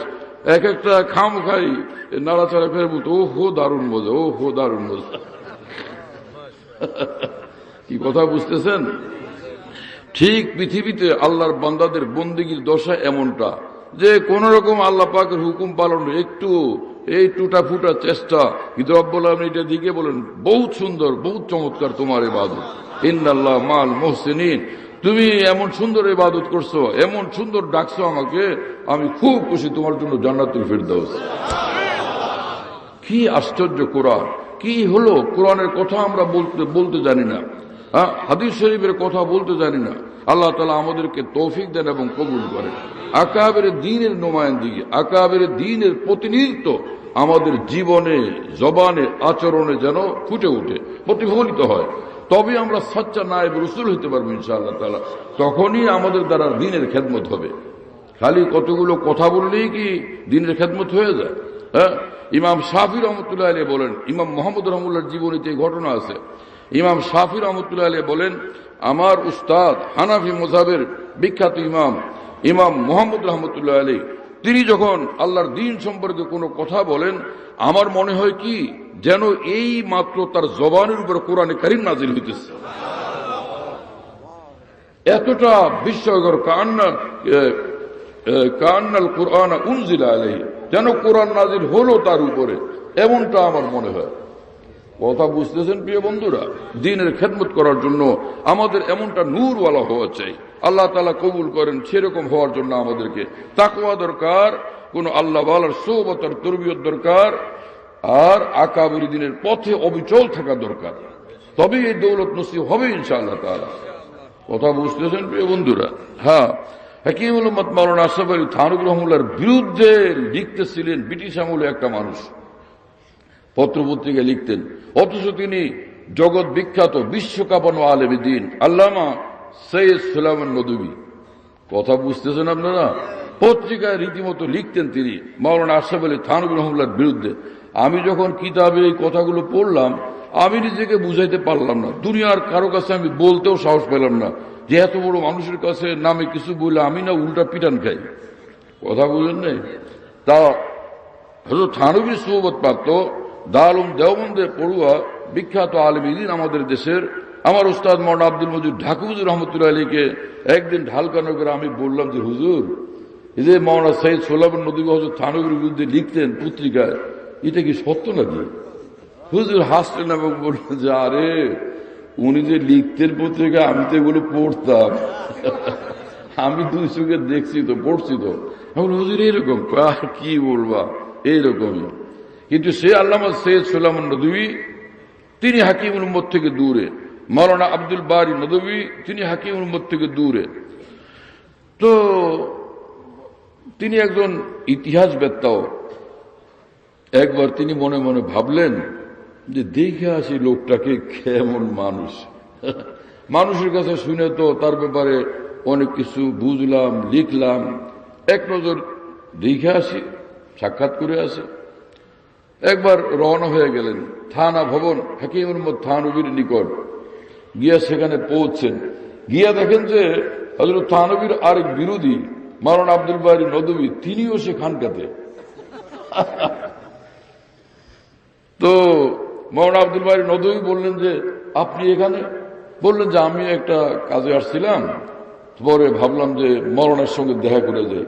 মাওলানা আব্দুল বারী নদভী বললেন আমিও এভাবে আসছিলাম এক জায়গায়, পরে ভাবলাম যে দেখা করে যাই। ঠিক আছে। শুনতেছেন প্রিয় বন্ধুরা? আজিব।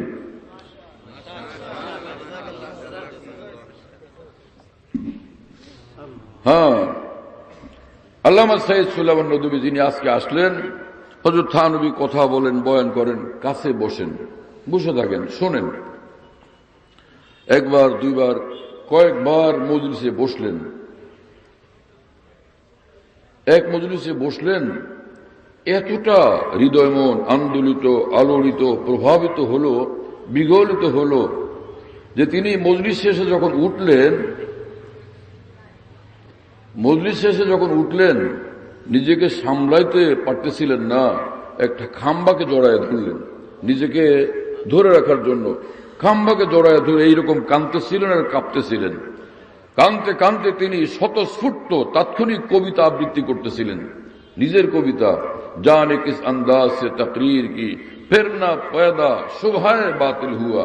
হায় কি কথা শুনলাম আজকে, কি বয়ান শুনলাম আজকে, এতে সন্দেহের কোনোই অবকাশ নাই, তার কোনো কথার মধ্যে সন্দেহ সংশয়ের কোনো অবকাশ নাই। জানে কিস আন্দাজ সে তকরীর কি ফির না পয়দা শুবহায়ে বাতিল হুয়া। आज ही पाया मजा कुरान में जैसे कुरान आज ही नाजिल हुआ।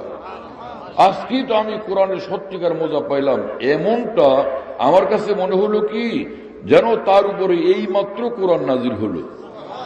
এতটাই আল্লাহ বলার কোরআনের ব্যাখ্যাতে আমি মজা পাইছি। কথা বুঝতেছেন প্রিয় বন্ধুরা? হাকিমুল উম্মত মাওলানা আশরাফ আলী থানভী রহমতুল্লাহ আলাইহি বলেন, কোন আলেমে দ্বীন যদি তার ইলম আরবি ভাষার দিক থেকে পাকা হয়, মজবুত হয়, তাকওয়া তার পাকা হয়, গুনাহমুক্ত জীবন, আর কোন খাঁটি আল্লাহ ওয়ালার সান্নিধ্য এবং তরবিয়ত প্রাপ্ত হয়, এই তিনটা জিনিস যার মধ্যে থাকবে, কুরআন হাদিসের গভীর পর্যন্ত পৌঁছার আল্লাহ তাকে তৌফিক দান করবে। এই তিন জিনিস আজকে আমাদের মধ্যে কোথায়? গুনাহমুক্ত জীবন কোথায়? মহিউদ্দিন মাওলানা শাহ আবরার সাহেব রহমতুল্লাহ আলাইহি, ভারতের বিখ্যাত আলেম বুজুর্গ, তিনি যাত্রাবাড়ি মাদ্রাসাতে দাওয়াতুল হকের ইজতেমায় শেষবার যখন আসছেন তিনি বললেন, আফসোস আজকে অসংখ্য আলেমের ঘরে পর্যন্ত শরঈ পর্দা নেই। খালাতো বোনের সঙ্গে পর্দা, মামাতো বোনের সঙ্গে পর্দা, ভাবির সঙ্গে পর্দা। তিনি বলেন যে আজকে তো বহু আলেমের ঘরেও শরঈ পর্দা নেই। তাহাজ্জুদ আছে, ইশরাক আছে, আওয়াবিন আছে, দিনের হাজার খেদমত মেহনত আছে, কিন্তু ঘরের মধ্যে শরঈ পর্দা চালু হয় না এখনো বহু মুসলমানের। এই অবস্থা আজকে আমাদের। কথা বুঝতেছেন প্রিয় বন্ধুরা?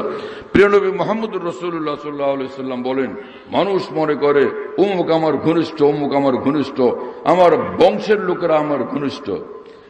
তিনি পরিষ্কার বলছেন, ইন্না আহলা বাইতি ইয়াজুন্নুনা আন্নাহুম আওলান নাস বি। আমার বংশের লোকেরা তারা মনে করে যে ব্লাড কানেক্টেড, রক্ত সম্পর্কী হওয়ার কারণে তারা আমার সর্বাধিক ঘনিষ্ঠ। কারা আমার সর্বাধিক ঘনিষ্ঠ? আমি বলি, তোমরা শোনো, ওয়া ইন্না আওলান নাস বি আল মুত্তাকুন। আমার সর্বাধিক ঘনিষ্ঠ তারা যারা আল্লাহকে বেশি ভয় করে। যে যত বেশি আল্লাহকে ভয় করে সে আমার তত বেশি ঘনিষ্ঠ। যে যত বেশি আল্লাহর হুকুম মানে সে আমার তত বেশি ঘনিষ্ঠ। যে আল্লাহর ভয়ে যত কাঁপে সে আমার তত বেশি ঘনিষ্ঠ।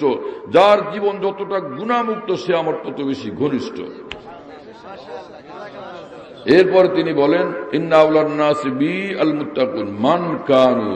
সে যেই হোক না কেন, যেই হোক, বলে বিরাট বড় ডিগ্রি লাগবে, বড় বংশের হওয়া লাগবে, বা একদম ফর্সা রঙের হওয়া লাগবে না, চাঁদের মতো চেহারা হওয়া লাগবে না, হোক কালো রঙের, কিন্তু সে আল্লাহর ভয়ওয়ালা, আল্লাহর বন্দিগিওয়ালা, বুকটা আল্লাহর ভালোবাসাওয়ালা এবং আল্লাহর হুকুম দ্বারা নিয়ন্ত্রিত তার জীবন, নিঃসন্দেহে সে আমার একান্ত আপনজন, আমার পরম ঘনিষ্ঠজন। মান কানু হাইসু কানু।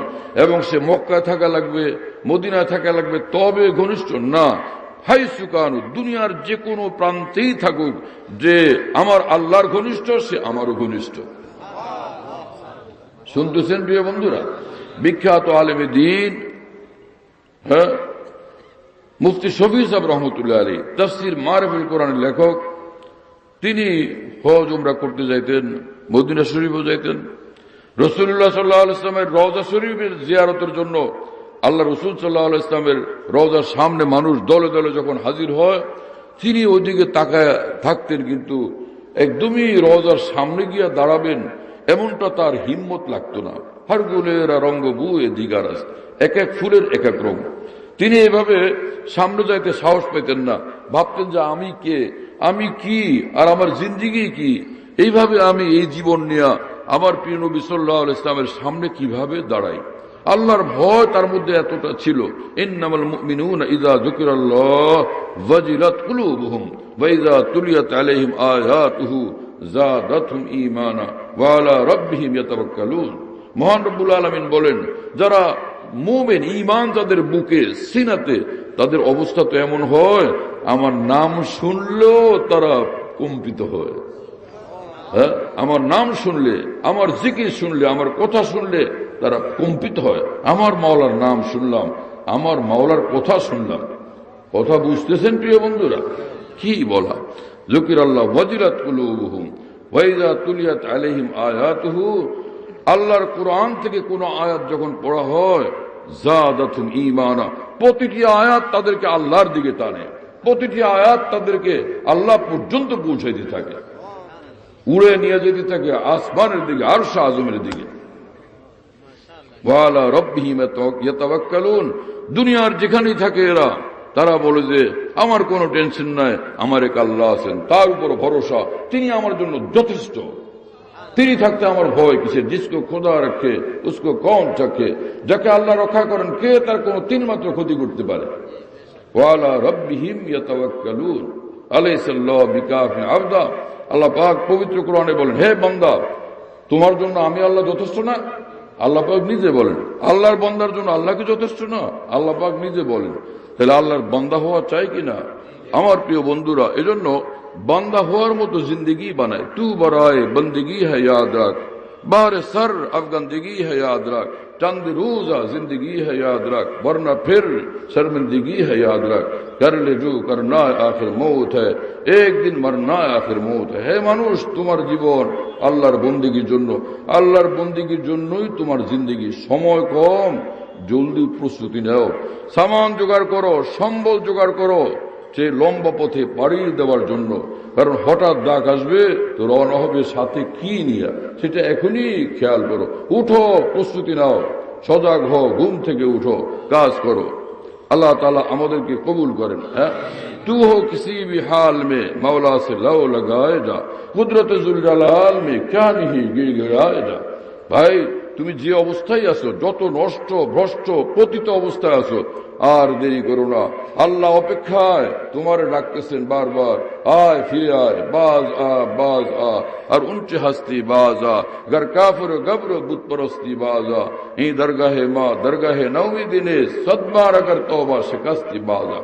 শতবার যদি হে বান্দা তওবা ভঙ্গ করে থাকো, শতবার দূরে সরে গিয়ে থাকো, এখন আসো, এখন ক্ষমা চাও, এখন অনুতপ্ত হও, আমি এখনই তোমাকে রহমতের কোলে তুলব। কি আশ্চর্য এই কোরআন, কি বলা, কোন দিকে যাব আমি বলেন।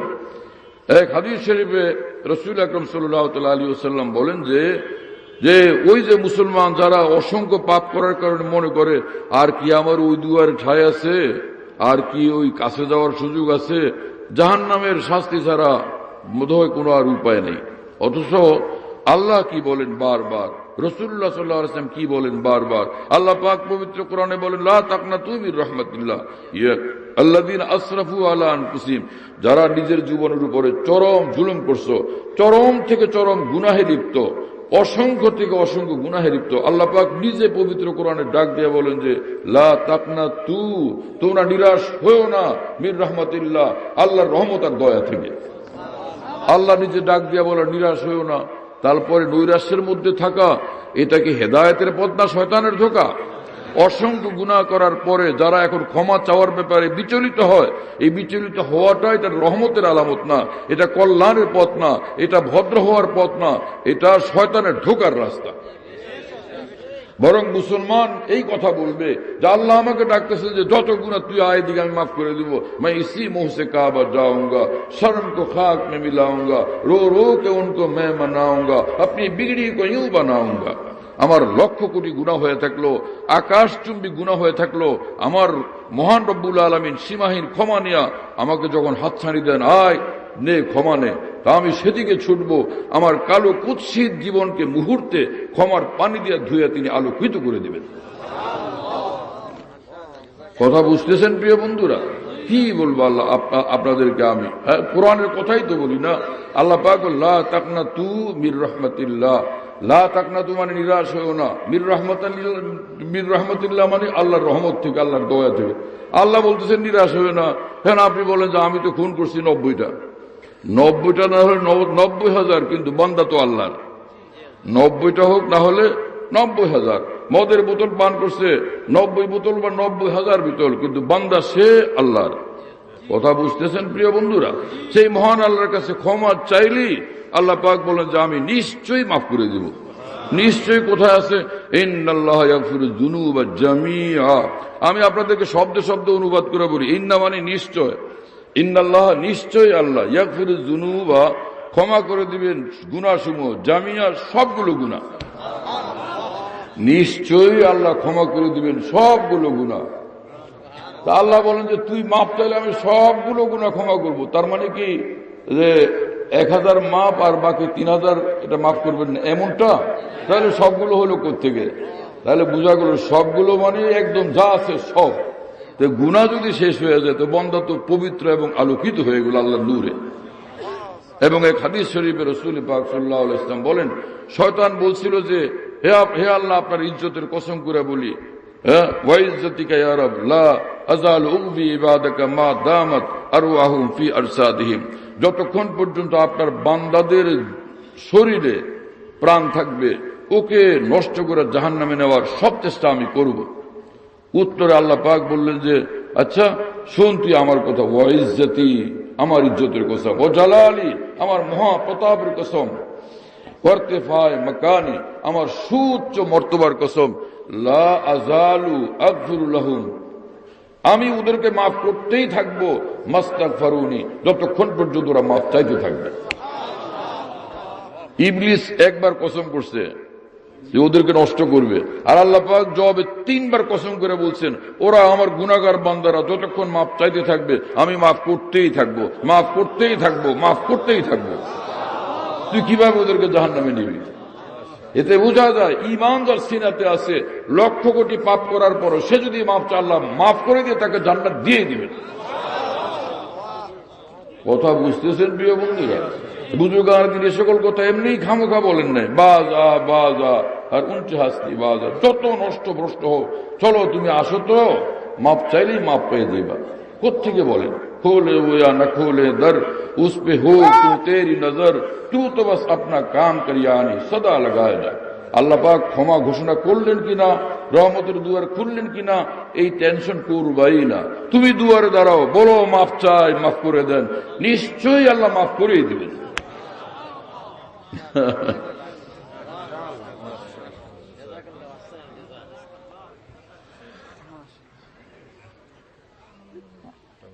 কত স্টেশন রেখে আমি কোথায় চলে আসছি।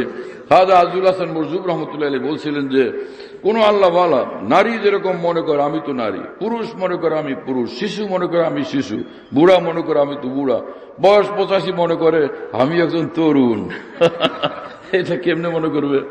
তো অনুরূপ ভাবে যে যার অন্তরে যাকে আল্লাহ নিজের ওলি বানান, তার মানে হলো তাকে স্পেশাল এক ভারী জবরদস্ত নূর তার কলবে আল্লাহ দান করেন। যাকে দান করেন, যেরকম গরমের দিনে মনে হয় গ্রীষ্মকালে শীত মনে হয়, শীতের দিনে গ্রীষ্ম মনে হয়, তো যাকে আল্লাহ পাক নূর দান করেন, সে অনুভব করে যে আমার সঙ্গে আল্লাহর দেওয়া একটা বিরাট নূর।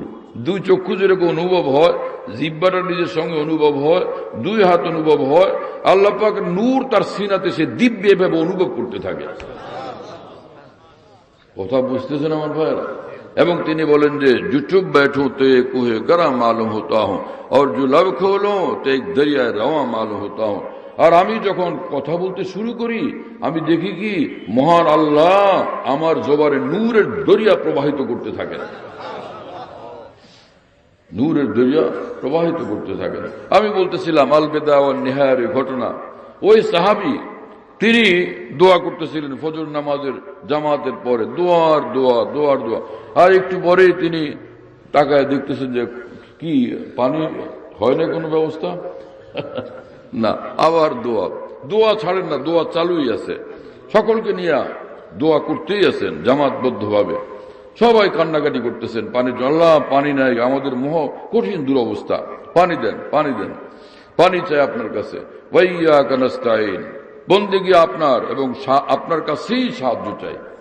আল্লাহ পাক নিজেই শিখিয়ে দিয়েছেন সূরা ফাতিহাতে, যা লাগবে আমার কাছ থেকে চাইয়ে চাইয়ে নিবি, আমি সাহায্য করব। আল্লাহু আকবার। কারণ এই সূরা ফাতিহা আলহামদুলিল্লাহ তাফসীরে জালালাইনি খোলেন, ওর ভিতরে শুরুতেই লেখা কুলু আলহামদুলিল্লাহ রাব্বিল আলামিন। যা আল্লাহ পাক সূরা ফাতিহা এটা নাযিল করছেন মানে এই তোমরা এইভাবে আমার কাছে বলো, তোমরা এইভাবে আমার কাছে বলো, ইয়াকা নাবুদু, ইয়াকা নাবুদুকে আল্লাহ নিজে বলেন নাকি আমি তোমারই ইবাদত করব, মানে আল্লাহ নিজে বলতেছেন তো কারে বলেন? তা আমাদেরকে বলতে বলছেন এইভাবে, ইয়াকা নাবুদু ওয়া ইয়াকা নাস্তাঈন। সুবহানাল্লাহ তাআলা বলেন। আশ্চর্য এই কোরআন, কি বলবো। হাকিমুল উম্মত মাওলানা আশরাফ আলী থানভী রাহমাতুল্লাহ আলাইহি বলতেন যে হে ইসলাম, ওহো তুমি এত সুন্দর, তোমাকে পাওয়ার পর আমি এমন পাগল হয়েছি তোমার রূপে, আমি আর কোনো দিকে এক নজরেও উঠাবার কোনো সুযোগ নাই। যে ফরক তাব কদম হর কুজা কে মি নগরম কেরেশমা দামানে দিল মি কসত কে যায় যাস। তোমার যে কোনো অঙ্গের দিকে আমি তাকাইলে তোমার অঙ্গ সৌষ্ঠব, তোমার অঙ্গ শোভা আমাকে মুগ্ধ এবং পাগল পারা করে দেয়, যে আর কোনো জায়গায় যাওয়ার কোনো অবকাশ নাই, এখানে তুমি জীবন উৎসর্গ করো। তিনি কাঁদতে থাকলেন, হঠাৎ দেখা গেল যে নিকটেই একটা জায়গার মধ্যে মানুষের খুব ভিড়। তিনি বললেন যে কি ব্যাপার হযরত, এখানে বিরাট এক পুকুর হয়ে গেছে, পানি বিরাট এক পুকুর তৈরি হয়ে গেছে, আর স্বচ্ছ মিঠা পানি, সে দলে দলে সকলে পানি পান করতেছেন, পাত্রে তুলতেছেন, আর নিজের উটদেরকে জানোয়ারদেরকে নিয়ে পানি পান করাইতেছেন। কি আশ্চর্য সাহাবায়ে কেরাম রাদিয়াল্লাহু আনহুর অবস্থা। আল্লাহর সঙ্গে এত গভীর এবং নিবিড় সম্পর্ক, আল্লাহর কাছ থেকে চায়া নগদ নিয়েই নিছেন, সেটা আল্লাহর কাছ থেকে চায়া নগদ সেটা নিয়েই নিছেন। আল্লাহ তাআলা এইভাবে দোয়া মুনাজাত করার জন্য আমাদেরকে তৌফিক দান করেন। এমন হইয়া ধরা, এমন হইয়া চাওয়া, নাছোড় হয়ে ধরা এবং বলতেই থাকা বলতেই থাকা বলতেই থাকা। রাসূলুল্লাহ সাল্লাল্লাহু আলাইহি ওয়াসাল্লাম বলছেন যে তোমাদের স্যান্ডেলের ফিতা ছিল আল্লাহর কাছে চাইবা যে আল্লাহ এটা দেন, আমার এটা লাগবে। তার মানে তার জীবনের সবকিছু এভাবে চায়া চায়া নিতে থাকা। এবং রাসূল পাক সাল্লাল্লাহু আলাইহি ওয়াসাল্লাম বলেন যে দেখো তোমাদেরকে বলি, চাইলে আল্লাহ খুশি হন, না চাইলে গুসা হয়ে যাবে। চাইলে না করো, তোর কি আর খোদা আছে নাকি তার কাছ থেকে নিবি? হ্যাঁ, কি আল্লাহ তাআলার মেহেরবানি, সুবহানাল্লাহ তাআলা বিহামদি। হ্যাঁ, মান লাম ইয়াসআলিল্লাহ ইয়াগযাব আলাইহি। রাসূলুল্লাহ সাল্লাল্লাহু আলাইহি ওয়াসাল্লাম বলেন, যেই বান্দা আল্লাহর কাছে চায় না, আল্লাহ পাক তার উপর গুসা হয়ে যান। আল্লাহ আমাদেরকে চাওয়ার তৌফিক দান করেন। যাই হোক, তো আল্লাহ পাক দ্বীন ইসলাম আমাদেরকে দান করছেন। এই দ্বীন ইসলামের উপর আমরা শুকর গুজারি করি। দ্বীন ঈমান ইসলামের উপর জমে থাকি, দ্বীন ঈমান ইসলামের উপর জমে থাকে। আল্লাহ পাক জাল্লা জালালুহু আম্মা নওয়ালু পবিত্র কোরআনে বলেন, ইন্নাদ দীনা ইনদাল্লাহিল ইসলাম। দ্বীন ধর্ম তো আল্লাহ পাকের নিকট মনোনীত যে ধর্ম দ্বীন, সেটা হলো শুধুই ইসলাম। ইসলাম নিয়ে এই পৃথিবীতে বাঁচা, ইসলাম নিয়ে এই পৃথিবী থেকে আল্লাহর নিকট যাওয়া। পবিত্র কোরআনে রব্বুল আলামিন বলেন যে ইয়া আইয়ুহাল্লাযীনা আমানু, হে ঈমানওয়ালারা। মানুষ পৃথিবীতে শতধা বিভক্ত, কেউ একদিকে কেউ একদিকে কেউ একদিকে। আল্লাহ পাক সকলকে ডাকছেন, ইয়া আইয়ুহান নাস উবুদু রাব্বাকুমুল্লাযী খালাকাকুম। হে মানুষ, যে আল্লাহ তোমাদেরকে সৃষ্টি করছেন শুধু তারই ইবাদত করো। আল্লাহ পাক ডাক দিয়ে বলছেন, ডাকছেন সকল মানুষকে, সকল তো আসে না। তো আল্লাহ পাক যারা আসলো তাদেরকে বলেন, হে ঈমানওয়ালারা, তোমরা তো আমাকে বিশ্বাস করছো, ভালোবাসছো, মানছো। তোমাদেরকে আমি রাস্তা বলি যে ইত্তাকুল্লাহ হাক্কা তুকাতিহি, আল্লাহকে পরিপূর্ণভাবে মানো, পূর্ণাঙ্গভাবে মানো, একদম পরিপূর্ণ আনুগত্য নিয়ে আমার কাছে আসো। ইত্তাকুল্লাহ হাক্কা তুকাত, একদম আমার হওয়ার কারোই থাইকো না। হাক্কা তুকাতি, কেউ বলছেন যে এই আয়াত মনসুখ হয়ে গেছে আরেক আয়াতের দ্বারা, ফাত্তাকুল্লাহ মাস্তাতাতুম, যতটুকু তোমার সামর্থ্যের মধ্যে আছে এতটুকু ভয় করো। সেই আয়াতের দ্বারাই আয়াত মনসুখ হয়ে গেছে।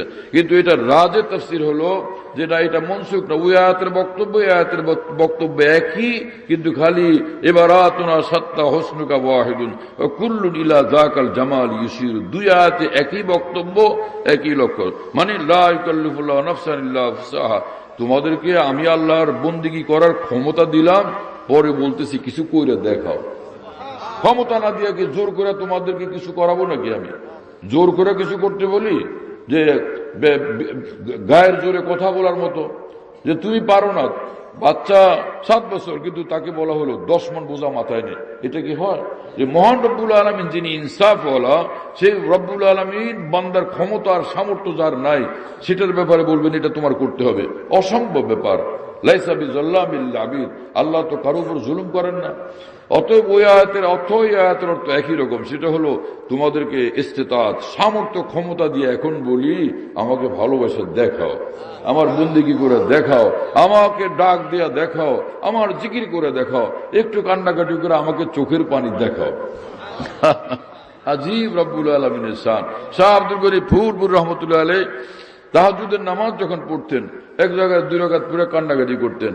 এখান থেকে উঠে একটু দূরে গিয়া আবার এক জায়গায় বসতেন, ওখানে 2 রাকাত পড়ে আবার বসে বসে কান্নাকাটি করতেন।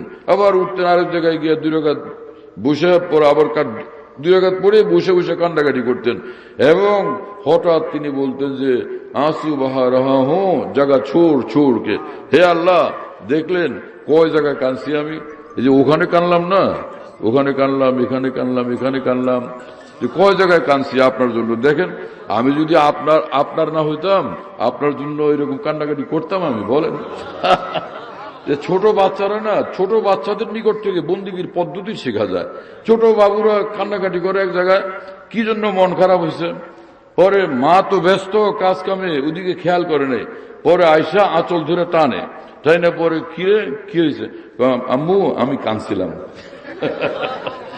পরে মা এই কথা শুনে একদম সে টান দিয়ে কোলে তুলে, হায় রে আল্লাহ, কখন কাঁদছিল আমি দেখিও না, কত জুলুম করে ফেলছি। তো ওই বুজুর্গ এরকম বাচ্চার মতো রব্বুল আলমিনকে বলেন যে আঁসু বাহা রাহা হুঁ, জায়গা ছোড়কে এখানে কানলাম ওখানে কানলাম, জায়গা বদলায় বদলায় কত জায়গায় কানলাম হে প্রিয় মাওলা আপনার জন্য। সুবহানাল্লাহ। হাজি ইমদাদুল্লাহ মুহাজির মক্কি রহমতুল্লাহ আলাইহি তিনি বলতেন যে বস है अपना एक नाला भी अगर पहुंचे वहां गर्चे करते हैं बहुत से नाला ও ফরিয়াদ हम। হে মুসলমান, তোমার একবারের কান্না যদি আল্লাহর পছন্দ হয়ে যায়, আল্লাহ কবুল করে নেন, একবারের কান্নাই তোমাকে জান্নাত পর্যন্ত পৌঁছে দেবে। যদিও আমরা কানবো তো সারাটা জীবনই। জুনায়েদ বাগদাদী রহমতুল্লাহ আলাইহি সবসময় তসবিহ একটা হাতে রাখতেন, ওইটার মধ্যে জিকির করতে থাকতেন। তো ভাই শুরুতে তসবিহ নিলে এটার উসিলাতে মনে থাকে, তসবিহ হাতে তো আল্লাহর নাম ডাকি, একটু জিকির আজকার করি, নাম জপি, তাই না? তসবিহ হলো মুজাক্কির, মনে করায় দেয় সে। এই তো যখন এক সময় এরকম অবস্থা হয়, সর্বক্ষণ এই হালতে থাকে যে मैं भुलाना भी चाहूं तो भुला नहीं सकता। আমার শায়েখ রহমতুল্লাহ একবার বলছিলেন, আল্লাহ তাআলা আমাকে এমন বানাইছে, আমি আল্লাহর কসম করে বলি, আমি আল্লাহকে ভুলতে চাইলেও আমি ভুলতে পারি না। আমি যদি এখন সিদ্ধান্ত নিই যে আমি কিছুক্ষণ 1 মিনিট ভুলে থাকবো, আমার জন্য সম্ভব না। এমনটা আমার আল্লাহ আমাকে বানায় দিয়েছেন। তো তারা মুঝকো সারাপা জিকির কর দে, জিকির তেরা মেরে খুদা। খাজা আজুল হাসান মরজুব রহমতুল্লাহ আলাইহি বলেন যে হে আল্লাহ, আপাদ মস্তক আমাকে জিকির বানায় দেন, জিকির বানায় দেন। আল্লাহ আল্লাহ সুবহানাল্লাহ। আপাত মস্তক আমাকে জিকির বানায় দেন, যে সর্ব অঙ্গ আপনার জিকিরে মশগুল থাকে, আপনার জিকিরে ডুবে থাকে। সর্ব অঙ্গের জিকির হলো আল্লাহর আনুগত্য। কথা বুঝতেছেন প্রিয় বন্ধুরা? আল্লাহ পাক আমাদেরকে কবুল করেন, তৌফিক দান করেন। কিন্তু জুনায়েদ বাগদাদী রহমতুল্লাহ আলাইহি ওই তার একদম পরিণত বুজুর্গের বয়সও তসবিহ একটা হাতে। একজন জিজ্ঞেস করছেন, হযরত প্রাইমারি স্টেজে যারা তসবিহ রাখে তো ঠিক আছে, আপনি তো এখন পরিণত অবস্থানে এখনো তসবিহ হাতে। বললেন যে দেখো, ও আমার মাওলার দিকে টানছে, আমার মাওলার কাছে টাইনা নিয়ে গেছে, এই জন্য ওরে আমি ভুলতে পারি না, ওরে সঙ্গে সঙ্গে রাখি। তো একবারের কান্নাও যদি আল্লাহর দরবারে কবুল হয়ে যায় তো যথেষ্ট, কিন্তু কানবো আমরা সারা জীবনই। কারণ আল্লাহ পাকের নিকট কান্নাকাটি বড় পছন্দের জিনিস, বড়ই পছন্দের জিনিস। মাওলানা জালালউদ্দিন রুমি রহমতুল্লাহ আলাইহি বলেন যে হে আল্লাহ, এই ছোট্ট দুটা চোখ, এর মধ্যে পানি বা কতটুকু, অতটুকু দিয়ে আপনার জন্য কান্দি। কিন্তু হায়, আমার মনের আক্ষেপ হয় যে আয় ধরেগা আজকে মন দরিয়া বুদে তা নেসারে দিল ভরে জেবা সুদে।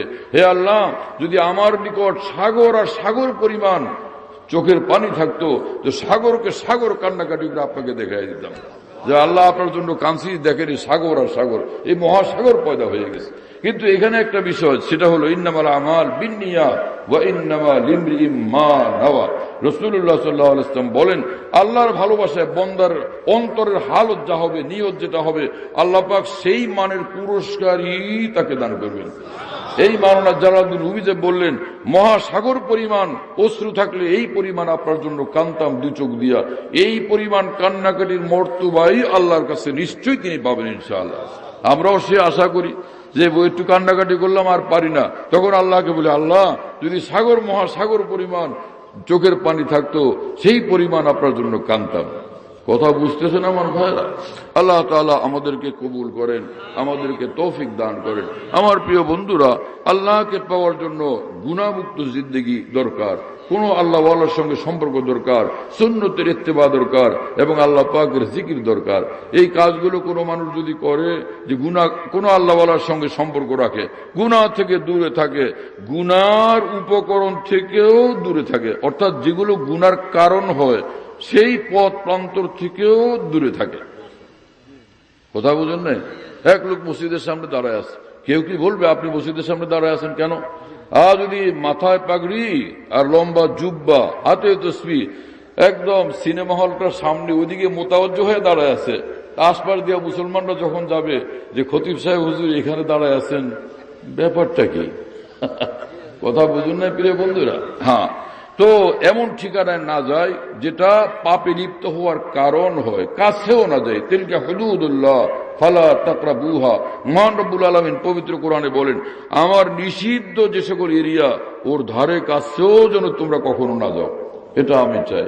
কি আল্লাহ পাকের শান, মানে ইন্নাল্লাহ তাইয়্যিব ইউহিব্বুত তাইয়্যিব। মহান আল্লাহ বলেন যে, আল্লাহ রাসূল সাল্লাল্লাহু আলাইহি ওয়াসাল্লাম বলেন, আল্লাহ পবিত্র, আল্লাহর সঙ্গে নিবিড় সম্পর্ক রাখার জন্য তোমরা পবিত্র থেকে আল্লাহকে দেখো, তাহলে আল্লাহ তোমাদেরকে নিজের বানায় নেবেন। শুনতেছেন প্রিয় বন্ধুরা? ইন্নাল্লাহ জামিল ইউহিব্বুল জামাল।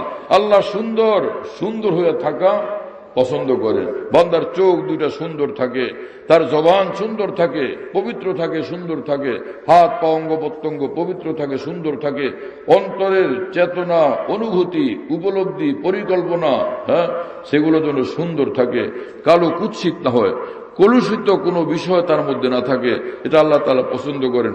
যদি সাময়িক কালিমাযুক্ত হয়েই গেল, আল্লাহ পাক বলেন যে ক্ষমা চাও, তওবা করো। ইয়া আইয়ুহাল্লাযীনা আমানু তুবু ইলাল্লাহি জামিআন আইয়ুহাল মুমিনুন, হে ঈমানওয়ালারা সব আল্লাহর কাছে তওবা করো, তুফলিহুন, তোমরা সব কামিয়াব হয়ে যাবে, তওবা করে কামিয়াব হয়ে যাবে। ইমাম গজ্জালী রাহমাতুল্লাহর উস্তাদ ইমাম আবু ইসহাক ইসফরাইনি রাহমাতুল্লাহ আলাইহি খালি দোয়া করতেন, আল্লাহ গুনাহ না হয়, গুনাহ না হয়, কিন্তু হয়ে যায় একটা। 30 বছর এইভাবে গেছে। একদিন অধৈর্য হইয়া, পেরেশান হইয়া তখন বললেন, আল্লাহ কতজনে কত কিছু চায়, আর আমি বললাম কি আমার জন্য গুনাহ না হয়। সেই দোয়াটা 30 বছরে কবুল হলো না। এই একটা না একটা ভুল ত্রুটি হয়ে যায়। আসমান থেকে আওয়াজ আসছে, এলহাম আল্লাহ তাআলার পক্ষ থেকে, হে আবু ইসহাক গুনাহ না হয়। মানে কি, উদ্দেশ্যটা কি? আমাকে পাওয়া, জান্নাতে আসা, এইটাই তো লক্ষ্য না? কোরআন শরীফ পড়ো না? কোরআনে আমি বলি নাই আমি আল্লাহকে পাওয়ার কি উপায়, কি রাস্তা, কি পদ্ধতি? এক জায়গায় বলছি ইন্নাল্লাহ ইউহিব্বুল মুত্তাকিন, বেগুনাহ নির্দাগ বান্দাদেরকে আল্লাহ ভালোবাসেন। এই নির্দাগ বেগুনাহ বান্দারা আমি আল্লাহ পর্যন্ত পৌঁছবে, জান্নাত পর্যন্ত পৌঁছবে। এইটা যেরকম বলছি, আরেক জায়গায় বলছি না ইন্নাল্লাহ ইউহিব্বুত তাওয়াবিন, নিঃসন্দেহে আল্লাহ ভালোবাসেন বারংবার তওবাকারী বান্দাদেরকে। শিয়া তুই পড়ো না? তোমার যদি গুনাহ হয় বারবার তওবা করতে থাকো। কাউকে আমি তাকওয়ার দরজা দিয়ে জান্নাতে ঢুকাবো, কাউকে তওবার দরজা দিয়ে জান্নাতে নিয়ে আসবো। কারে কোন দরজা দিয়ে আনবো সেটা আমার ইচ্ছা, কার জন্য কোন গেট সেটা আমি নির্ধারণ করবো, তুমি কে নির্ধারণ করার? তোমার গুনাহ না হওয়ার চেষ্টা তুমি করো, কিন্তু হয়ে গেলে তওবা করো। তোমার কাজ হলো জাহাদু ওয়াল্লাযীনা জাহাদু ফিনা, চেষ্টা করতে থাকা। জান দিদি मैंने उनके नाम पर इश्क ने सोचा ना कुछ अंजाम पर, আল্লাহর জন্য জীবন দিয়ে দিব, তবু গুনার পথে আমি যাব না। এইরকম তুমি দৃঢ় সংকল্প নিয়ে তুমি চলবা আমি আল্লাহকে পাওয়ার জন্য। কিন্তু অ্যাক্সিডেন্ট হয়ে গেলে তওবা তিল্লা করে এসে যাও, তাহলে তুমি আমার হয়ে গেল। সুবহানাল্লাহ তাআলা বিহামদিহি। अल्लाह ताला আমাদেরকে কবুল করেন, তৌফিক দান করেন। रो रो के उनको मैं मनाऊंगा, अपनी बिगड़ी को यूं बनाऊंगा। ভারতের এক মস্ত বড় বুজুর্গ মাওলানা শাহ মোহাম্মদ আহমদ সাহেব ইলাহাবাদী রহমতুল্লাহ আলাইহি, তিনি বলেন, আমার গুনার জীবন, আমার অ্যাক্সিডেন্টের জীবন দেখে আমি পিছপা হব না, এমন কান্নাকাটি করব, কানতে কানতে আল্লাহকে রাজি করেই ফেলবো আমি। এখন অনেক মুসলমান মনে করবে, ভাই আমার তো কান্নাই আসে না, আমার উপায় কি? রাসূলুল্লাহ সাল্লাল্লাহু আলাইহি ওয়াসাল্লাম সেটা সমাধান দিয়ে গেছেন সেই ১,৫০০ বছর আগে। তিনি বলছেন, চোখের পানি যদি থাকে তো চোখের পানি দিয়ে কান্দো, আল্লাহকে রাজি করার জন্য রাজি হয়েই যাবেন তিনি। যদি চোখের পানি না আসে তো উপায় কি? ফাইন লাম ইবকু ফাইন লাম তাবকু ফাতাবাকাউ। কোন কোন মৌলভী সাহেবকে দেখে ফাতাবাকু পড়ে, এটা ভুল। তালিলের এতেবারে ফাতাবাকাউ হবে, তাআলাউ ইলা কালিমাতিন সাওয়াইন বাইনানা ওয়া বাইনাকুম। কথা বুঝতেছেন ভাইরা? যদি ফাইনলাম তাবকু মানে ফাইনলাম তাবকু বিদ্দুমু, যদি চোখের পানি দিয়া কাঁদতে না পারো তাহলে কান্নার ভান করো, এতেই তুমি কামিয়াব হয়ে যাবে। কান্নার ভান করলো কামিয়াব হয়ে যাবে। যেমন এক বাচ্চা খুব কান্দে, চোখের পানি, বাবা জিজ্ঞেস করেন ওর মাকে যে কি হলো, বলো ওই যে চকলেট। আহারে মার্কেট থেকে আসছি ক্লান্ত হয়ে মনে ছিল না, জলদি চকলেট নিয়ে এসে হাতে দিলে কোথায় চোখের পানি দিব্যি হাসতেছে, পোলাপানের যা কাম, এই কান্না এই হাসি, এখন ধুম হাসতেছে চোখের পানি সহ। এরপর ভিতরে দেখা গেল যে ওর বড় যেটা 1-2 বছর বড়, সে আবার গাল ভার করে দাঁড়ায় আছে আরেকদিকে। আচ্ছা ওর কি হলো? ওর মা বলল যে সেই ব্যাপার একটাই, ব্যাপার সেইটাই, কিন্তু ওর কিন্তু চোখের পানি টানি নেই, মানে ও চেষ্টা করছে কিন্তু পারেনি, চোখের পানি বের করতে পারে, গাল ভার করে দাঁড়ায় আছে এক সাইডে। ওহো, তো ওরও কিন্তু চকলেট, ও চোখের পানি দিয়ে পাইল চকলেট, আর এর ভান করেই পাইল চকলেট। এক বান্দা চোখের পানি দিয়া পাইল জান্নাত, আর এক বান্দা খালি কান্নার ভান করেই পাইয়া যাবে জান্নাত।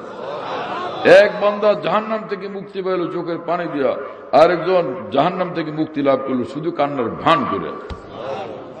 কথা বুঝতেছেন প্রিয় বন্ধুরা? আল্লাহ আমাদেরকে কবুল করেন এবং তৌফিক দান করেন। তু হো কিসি भी हाल में मौला से लव लगाए जा, कुदरत जुल जलाल में क्या नहीं गिड़गिड़ाए जा। মহান আল্লাহ শক্তিধর শক্তিমান, তিনি কারো ইবাদত বন্দেগীর মুহতাজ না, মুখাপেক্ষী না। আরে ভাই, যত ধ্বংস বরবাদ হয়ে গেছে, তুমি চলো এবার মাওলার দিকে ছুটো, ফাফিরু ইলাল্লাহ, ছুটো আল্লাহ পাকের দিকে। আল্লাহ তাআলা তোমার দু জাহান বানায় দিবেন, দু জাহান কামিয়াব করে দিবেন।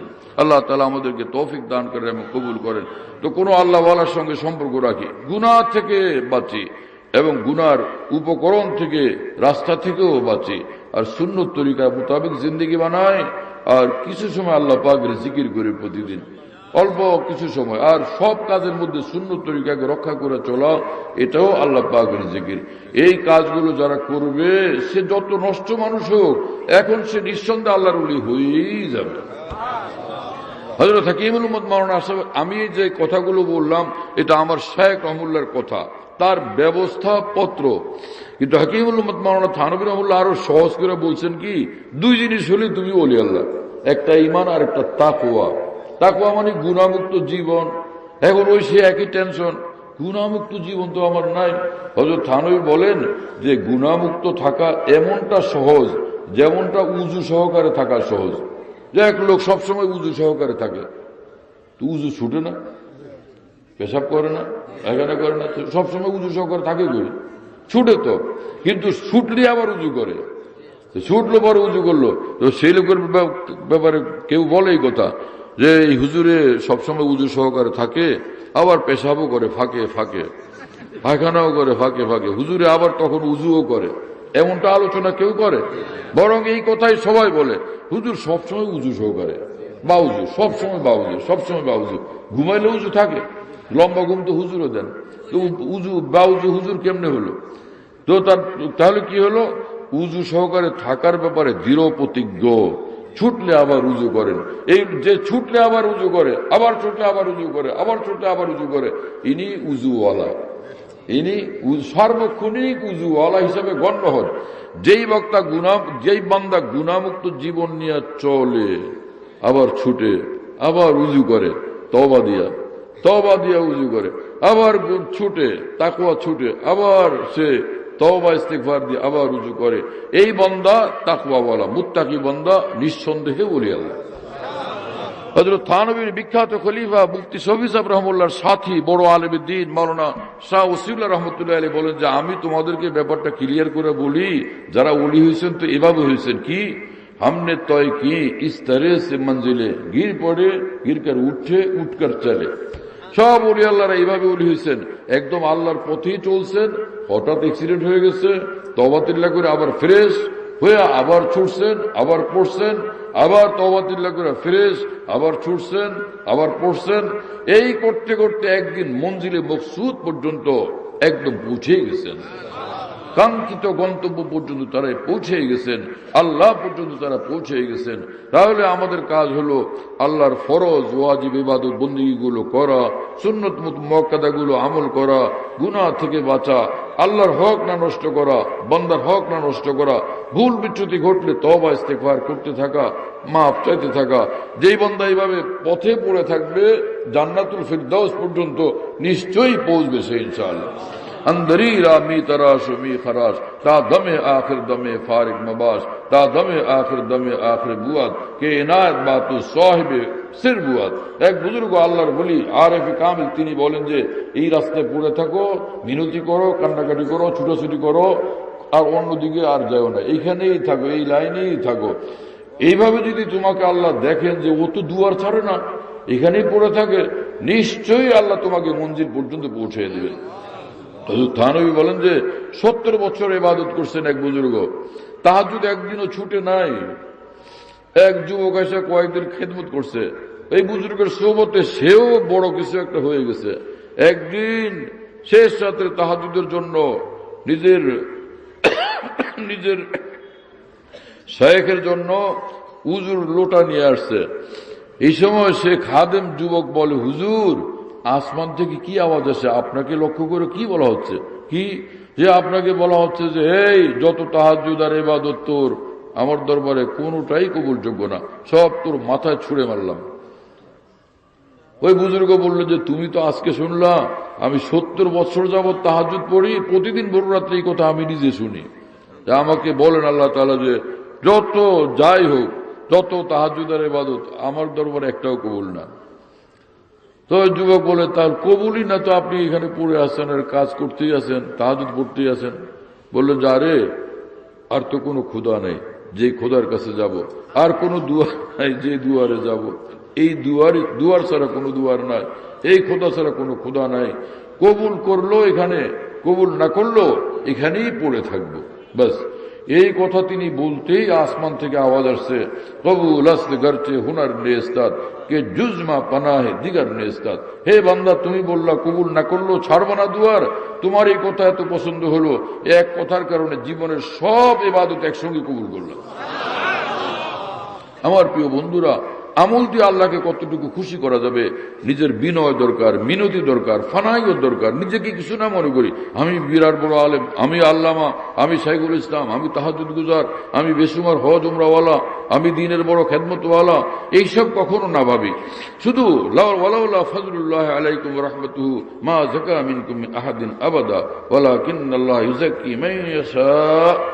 আমাদের লাখ আমল ইবাদত ইলম আমাদেরকে আল্লাহ পর্যন্ত পৌঁছাবে না যদি আল্লাহ পাকের দয়ার মেহেরবানি না হয়। আর যে বান্দা জান্নাত পর্যন্ত যাবে আল্লাহর দয়াতেই যাবে, মেহেরবানিতে যাবে। তবে কি মেহেরবানির পথে থাকা চাই, মেহেরবানি পাওয়ার পথে, সেটা হলো ঈমান আর নেক আমলের রাস্তা, তাকওয়া এবং ইত্তেবা সুন্নতের রাস্তা, আউলিয়া কেরামের সঙ্গে থাকার রাস্তা, আকাবের দ্বীনের প্রতি ভক্তি শ্রদ্ধা ভালোবাসার ইত্তেবার রাস্তা। আল্লাহ আমাদেরকে তৌফিক দেন এবং কবুল করেন। ওয়া আখিরু দাওয়ানা আলহামদুলিল্লাহি রাব্বিল আলামিন ওয়া সাল্লাল্লাহু আলা নবিয়িল কারীম। এখানে উলামায়ে কেরামের এরকম একটা জামাত আছে, সংগঠন, যারা এইভাবে দ্বীনের খেদমত করেন, দ্বীনের কাজ করেন, দ্বীনি মাহফিল ইত্যাদির ব্যবস্থা করেন। তাদের উদ্যোগ অনেক মুবারক। আল্লাহ তাআলা তাদের মর্তবা দুজাহানে অনেক বুলন্দ করেন। দোয়া করে দাও।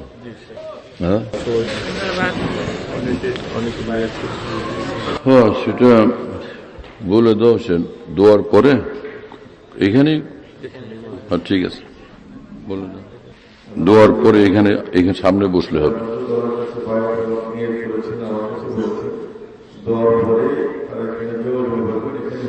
সামনে, এখানে সামনে বসবে।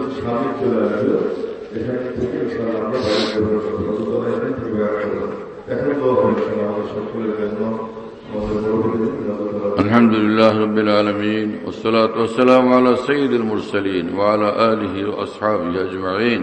اللهم صل على سيدنا ومولانا محمد وعلى آل سيدنا ومولانا محمد وبارك وسلم. اللهم اغفر لنا وارحمنا، اللهم اغفر لنا وارحمنا، اللهم عافنا واعف عنا، اللهم كن لنا واجعلنا لك، اللهم كل خير لكل مسلم ومسلمة.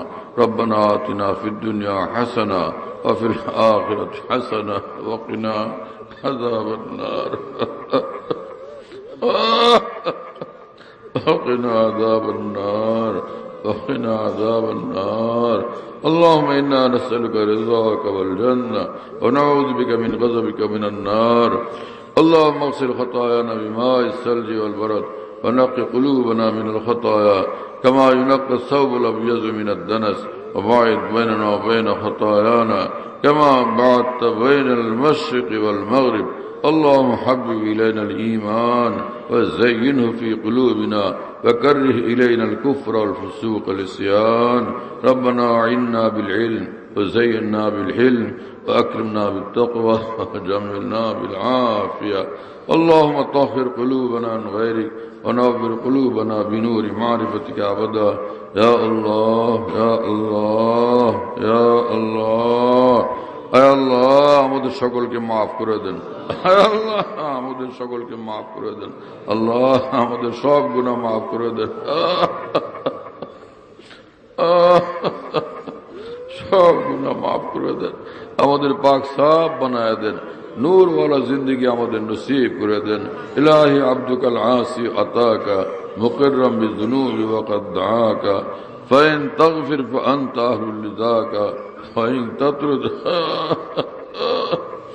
وإن تطرد فمن يغفر سواك وإن تطرد فمن يغفر سواك وإن تطرد فمن يغفر سواك رب اغفر وارحم وأنت خير الراحمين আল্লাহ আমাদেরকে মাফ করে দেন, আমাদেরকে আপনার বানান, আপনি আমাদের হয়ে যান, আমাদেরকে আপনার বানান, আপনি আমাদের হয়ে যান, আমাদের সকলকে, আমাদের সকল পরিবার পরিজনকে, আমাদের আপনজন প্রিয়জন বন্ধুজন সকলকে, সমস্ত মুসলমানকে আয় আল্লাহ আউলিয়া সিদ্দিকীনের শীর্ষ মর্তবা দান করেন। আউলিয়া সিদ্দিকীনের শীর্ষ মর্তবা, সর্বোচ্চ মর্তবা আমাদের জন্য মঞ্জুর করেন। আউলিয়া সিদ্দিকীন ওয়ালা ঈমান, ইসলাম, আউলিয়া সিদ্দিকীন ওয়ালা ইখলাস, ইহসান, মহব্বত, বন্দেগী এবং জিকির আমাদের সকলকে নসিব করে দেন। আয় আল্লাহ মেহেরবান মালিক, আমাদের সব মুশকিল আসান করে দেন, সব পেরেশানি থেকে নাজাত দান করেন, আমাদের অসুস্থদেরকে সুস্থ করে দেন, আমাদের সকলকে সুস্থতা দান করেন, সেহাতে কামিল আজিলা দায়মা তাম্মা মুস্তামিররা আপনি নসিব করেন। আয় আল্লাহ হামেশার জন্য আমাদেরকে সুস্থ বানায় দেন, সুস্থ সুন্দর জিন্দগি আমাদেরকে নসিব করে দেন, সকলের রিজিকে আপনি বরকত দান করেন, ব্যবসা বাণিজ্যের ভিতরে অকল্পনীয় বরকত নসিব করেন, আপনার বন্দেগীর তৌফিক দান করেন, কুফর থেকে, শিরক থেকে, বেদাত থেকে, সব রকমের গুনাহ থেকে, গর্হিত কর্মকাণ্ড থেকে আল্লাহ হামেশা আমাদেরকে হেফাজত করেন, দ্বীনের উপর অটল অবিচল বানায় দেন, ঈমান ইসলামের উপরে, তাকওয়ার উপরে অটল অবিচল বানায় দেন, উলামায়ে দ্বীন আউলিয়া ইকরামের মহব্বত নসিব করেন, মুসলমানদের মহব্বত আমাদের অন্তরে নসিব করেন। আয় আল্লাহ মেহেরবান মালিক, আমাদের যার যা জরুরত, সব জরুরত আপনার অফুরন্ত গাইবী খাজানা থেকে আপনি পুরা করে দেন।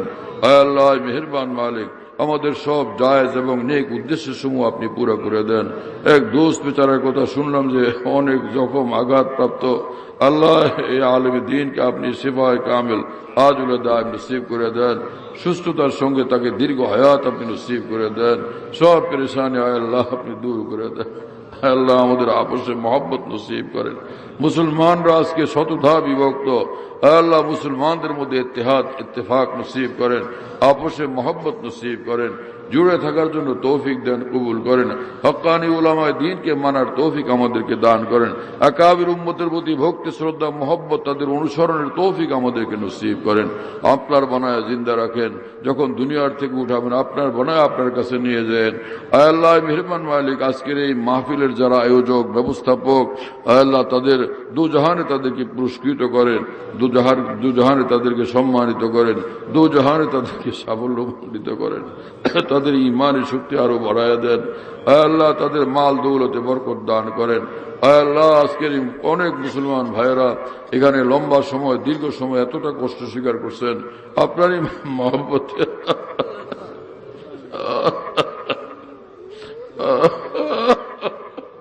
আপনার মহব্বতে, দ্বীনের মহব্বতে এত কষ্ট স্বীকার করা তাদের জন্য সম্ভব হয়েছে।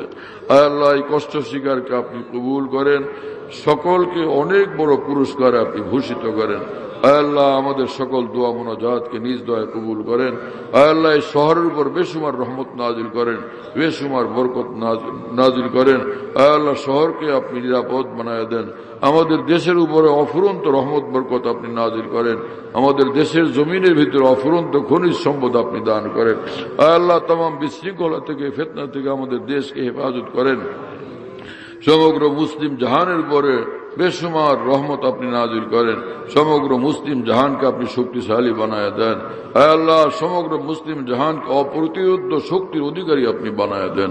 আয় আল্লাহ মেহেরবান মালিক, तमाम दुआ मुनाजात के रहमतुल्लिल आलमीन सैयदुल मुरसलीन खातिमुन नबिय्यीन सल्लल्लाहु अलैहि वसल्लम बरकत आपने कबूल करें। रब्बना तक़ब्बल मिन्ना इन्नका अंतस समीउल अलीम व तुब अलैना इन्नका अंतत तव्वाबुर रहीम। सुब्हान रब्बिका रब्बिल इज्जति अम्मा यसिफून व सलामुन अलल मुरसलीन अल्हम्दुलिल्लाहि रब्बिल आलमीन सल्लल्लाहु अलैहि नबिय्यिल करीम। বের করো ওগুলো, জলসে কাপড় তাদের পিঠে হাত রাখলে হবে। আলহামদুলিল্লাহ আলহামদুলিল্লাহ নাহমাদুহু ওয়া নাস্তাঈনুহু ওয়া নাস্তাগফিরুহু ওয়া নু'মিনু বিহি ওয়া নাতাওয়াক্কালু আলাইহি ওয়া নাউযু বিল্লাহি মিন শুরুরি আনফুসিনা ومن سيئات أعمالنا من يهده الله فلا مضل له ومن يضلله فلا هادي له ونشهد أن لا إله إلا الله وحده لا شريك له ونشهد أن سيدنا ونبينا ومولانا محمدا عبده ورسوله صلى الله تعالى عليه وعلى آله وأصحابه وبارك وسلم تسليما كثيرا أما بعد فأعوذ بالله من الشيطان الرجيم بسم الله الرحمن الرحيم يا أيها الذين آمنوا اتقوا الله وكونوا مع الصادقين وقال رسول الله صلى الله تعالى عليه وسلم المرء على دين خليله فلينظر أحدكم يخالل বলেন আল্লাহ আমি তওবা করতেছি কুফর থেকে শিরক থেকে বিদআত থেকে तमाम ছোট বড় গুনাহ থেকে বিশেষ করে কুদৃষ্টি থেকে হিংসা থেকে গীবত ও জুলুম থেকে হে আল্লাহ আমি ওয়াদা করতেছি 5 ওয়াক্ত নামাজ জামাতের সাথে সুন্নত মোতাবেক আদায় করার চেষ্টা করব রমজান শরীফের রোজা রাখব যাকাত ফরজ হলে যাকাত দেব হজ ফরজ হলে হজ করব সর্ব জায়গাতে সর্বহালতে সকল প্রকার গুনাহের কাজ থেকে দূরে থাকার জন্য জানে প্রাণে চেষ্টা করব জিন্দেগি সুন্নত শরীয়ত মোতাবেক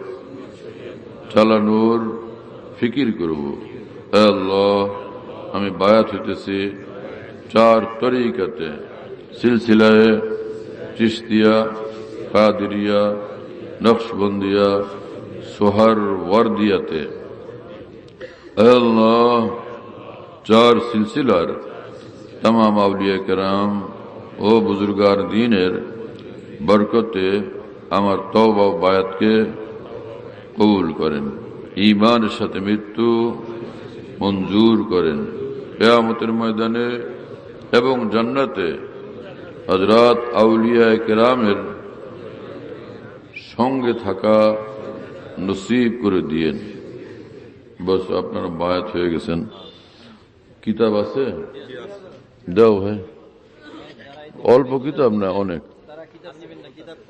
সব দাও যারা আপনারা বায়াত হয়েছেন শান্তভাবে বসেন আপনারা নিজ জায়গায় বসেন এরা উঠেন কেন যারা উঠে এদেরকে দিও না নিজ জায়গায় বসেন আপনারা শান্তভাবে বসেন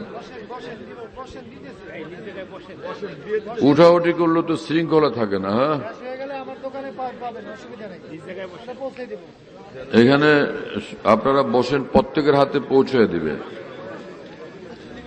কিতাব যে দিতেছে না ওর ভিতরে আপনাদের জিকির এবং আমল লেখা আছে আর কিছু কিতাবের নাম দেওয়া আছে এগুলো সংগ্রহ করে আপনারা পড়বেন তো ফায়দা হবে বহুত ইনশাআল্লাহ আর মাওলানা জামাল কোথায়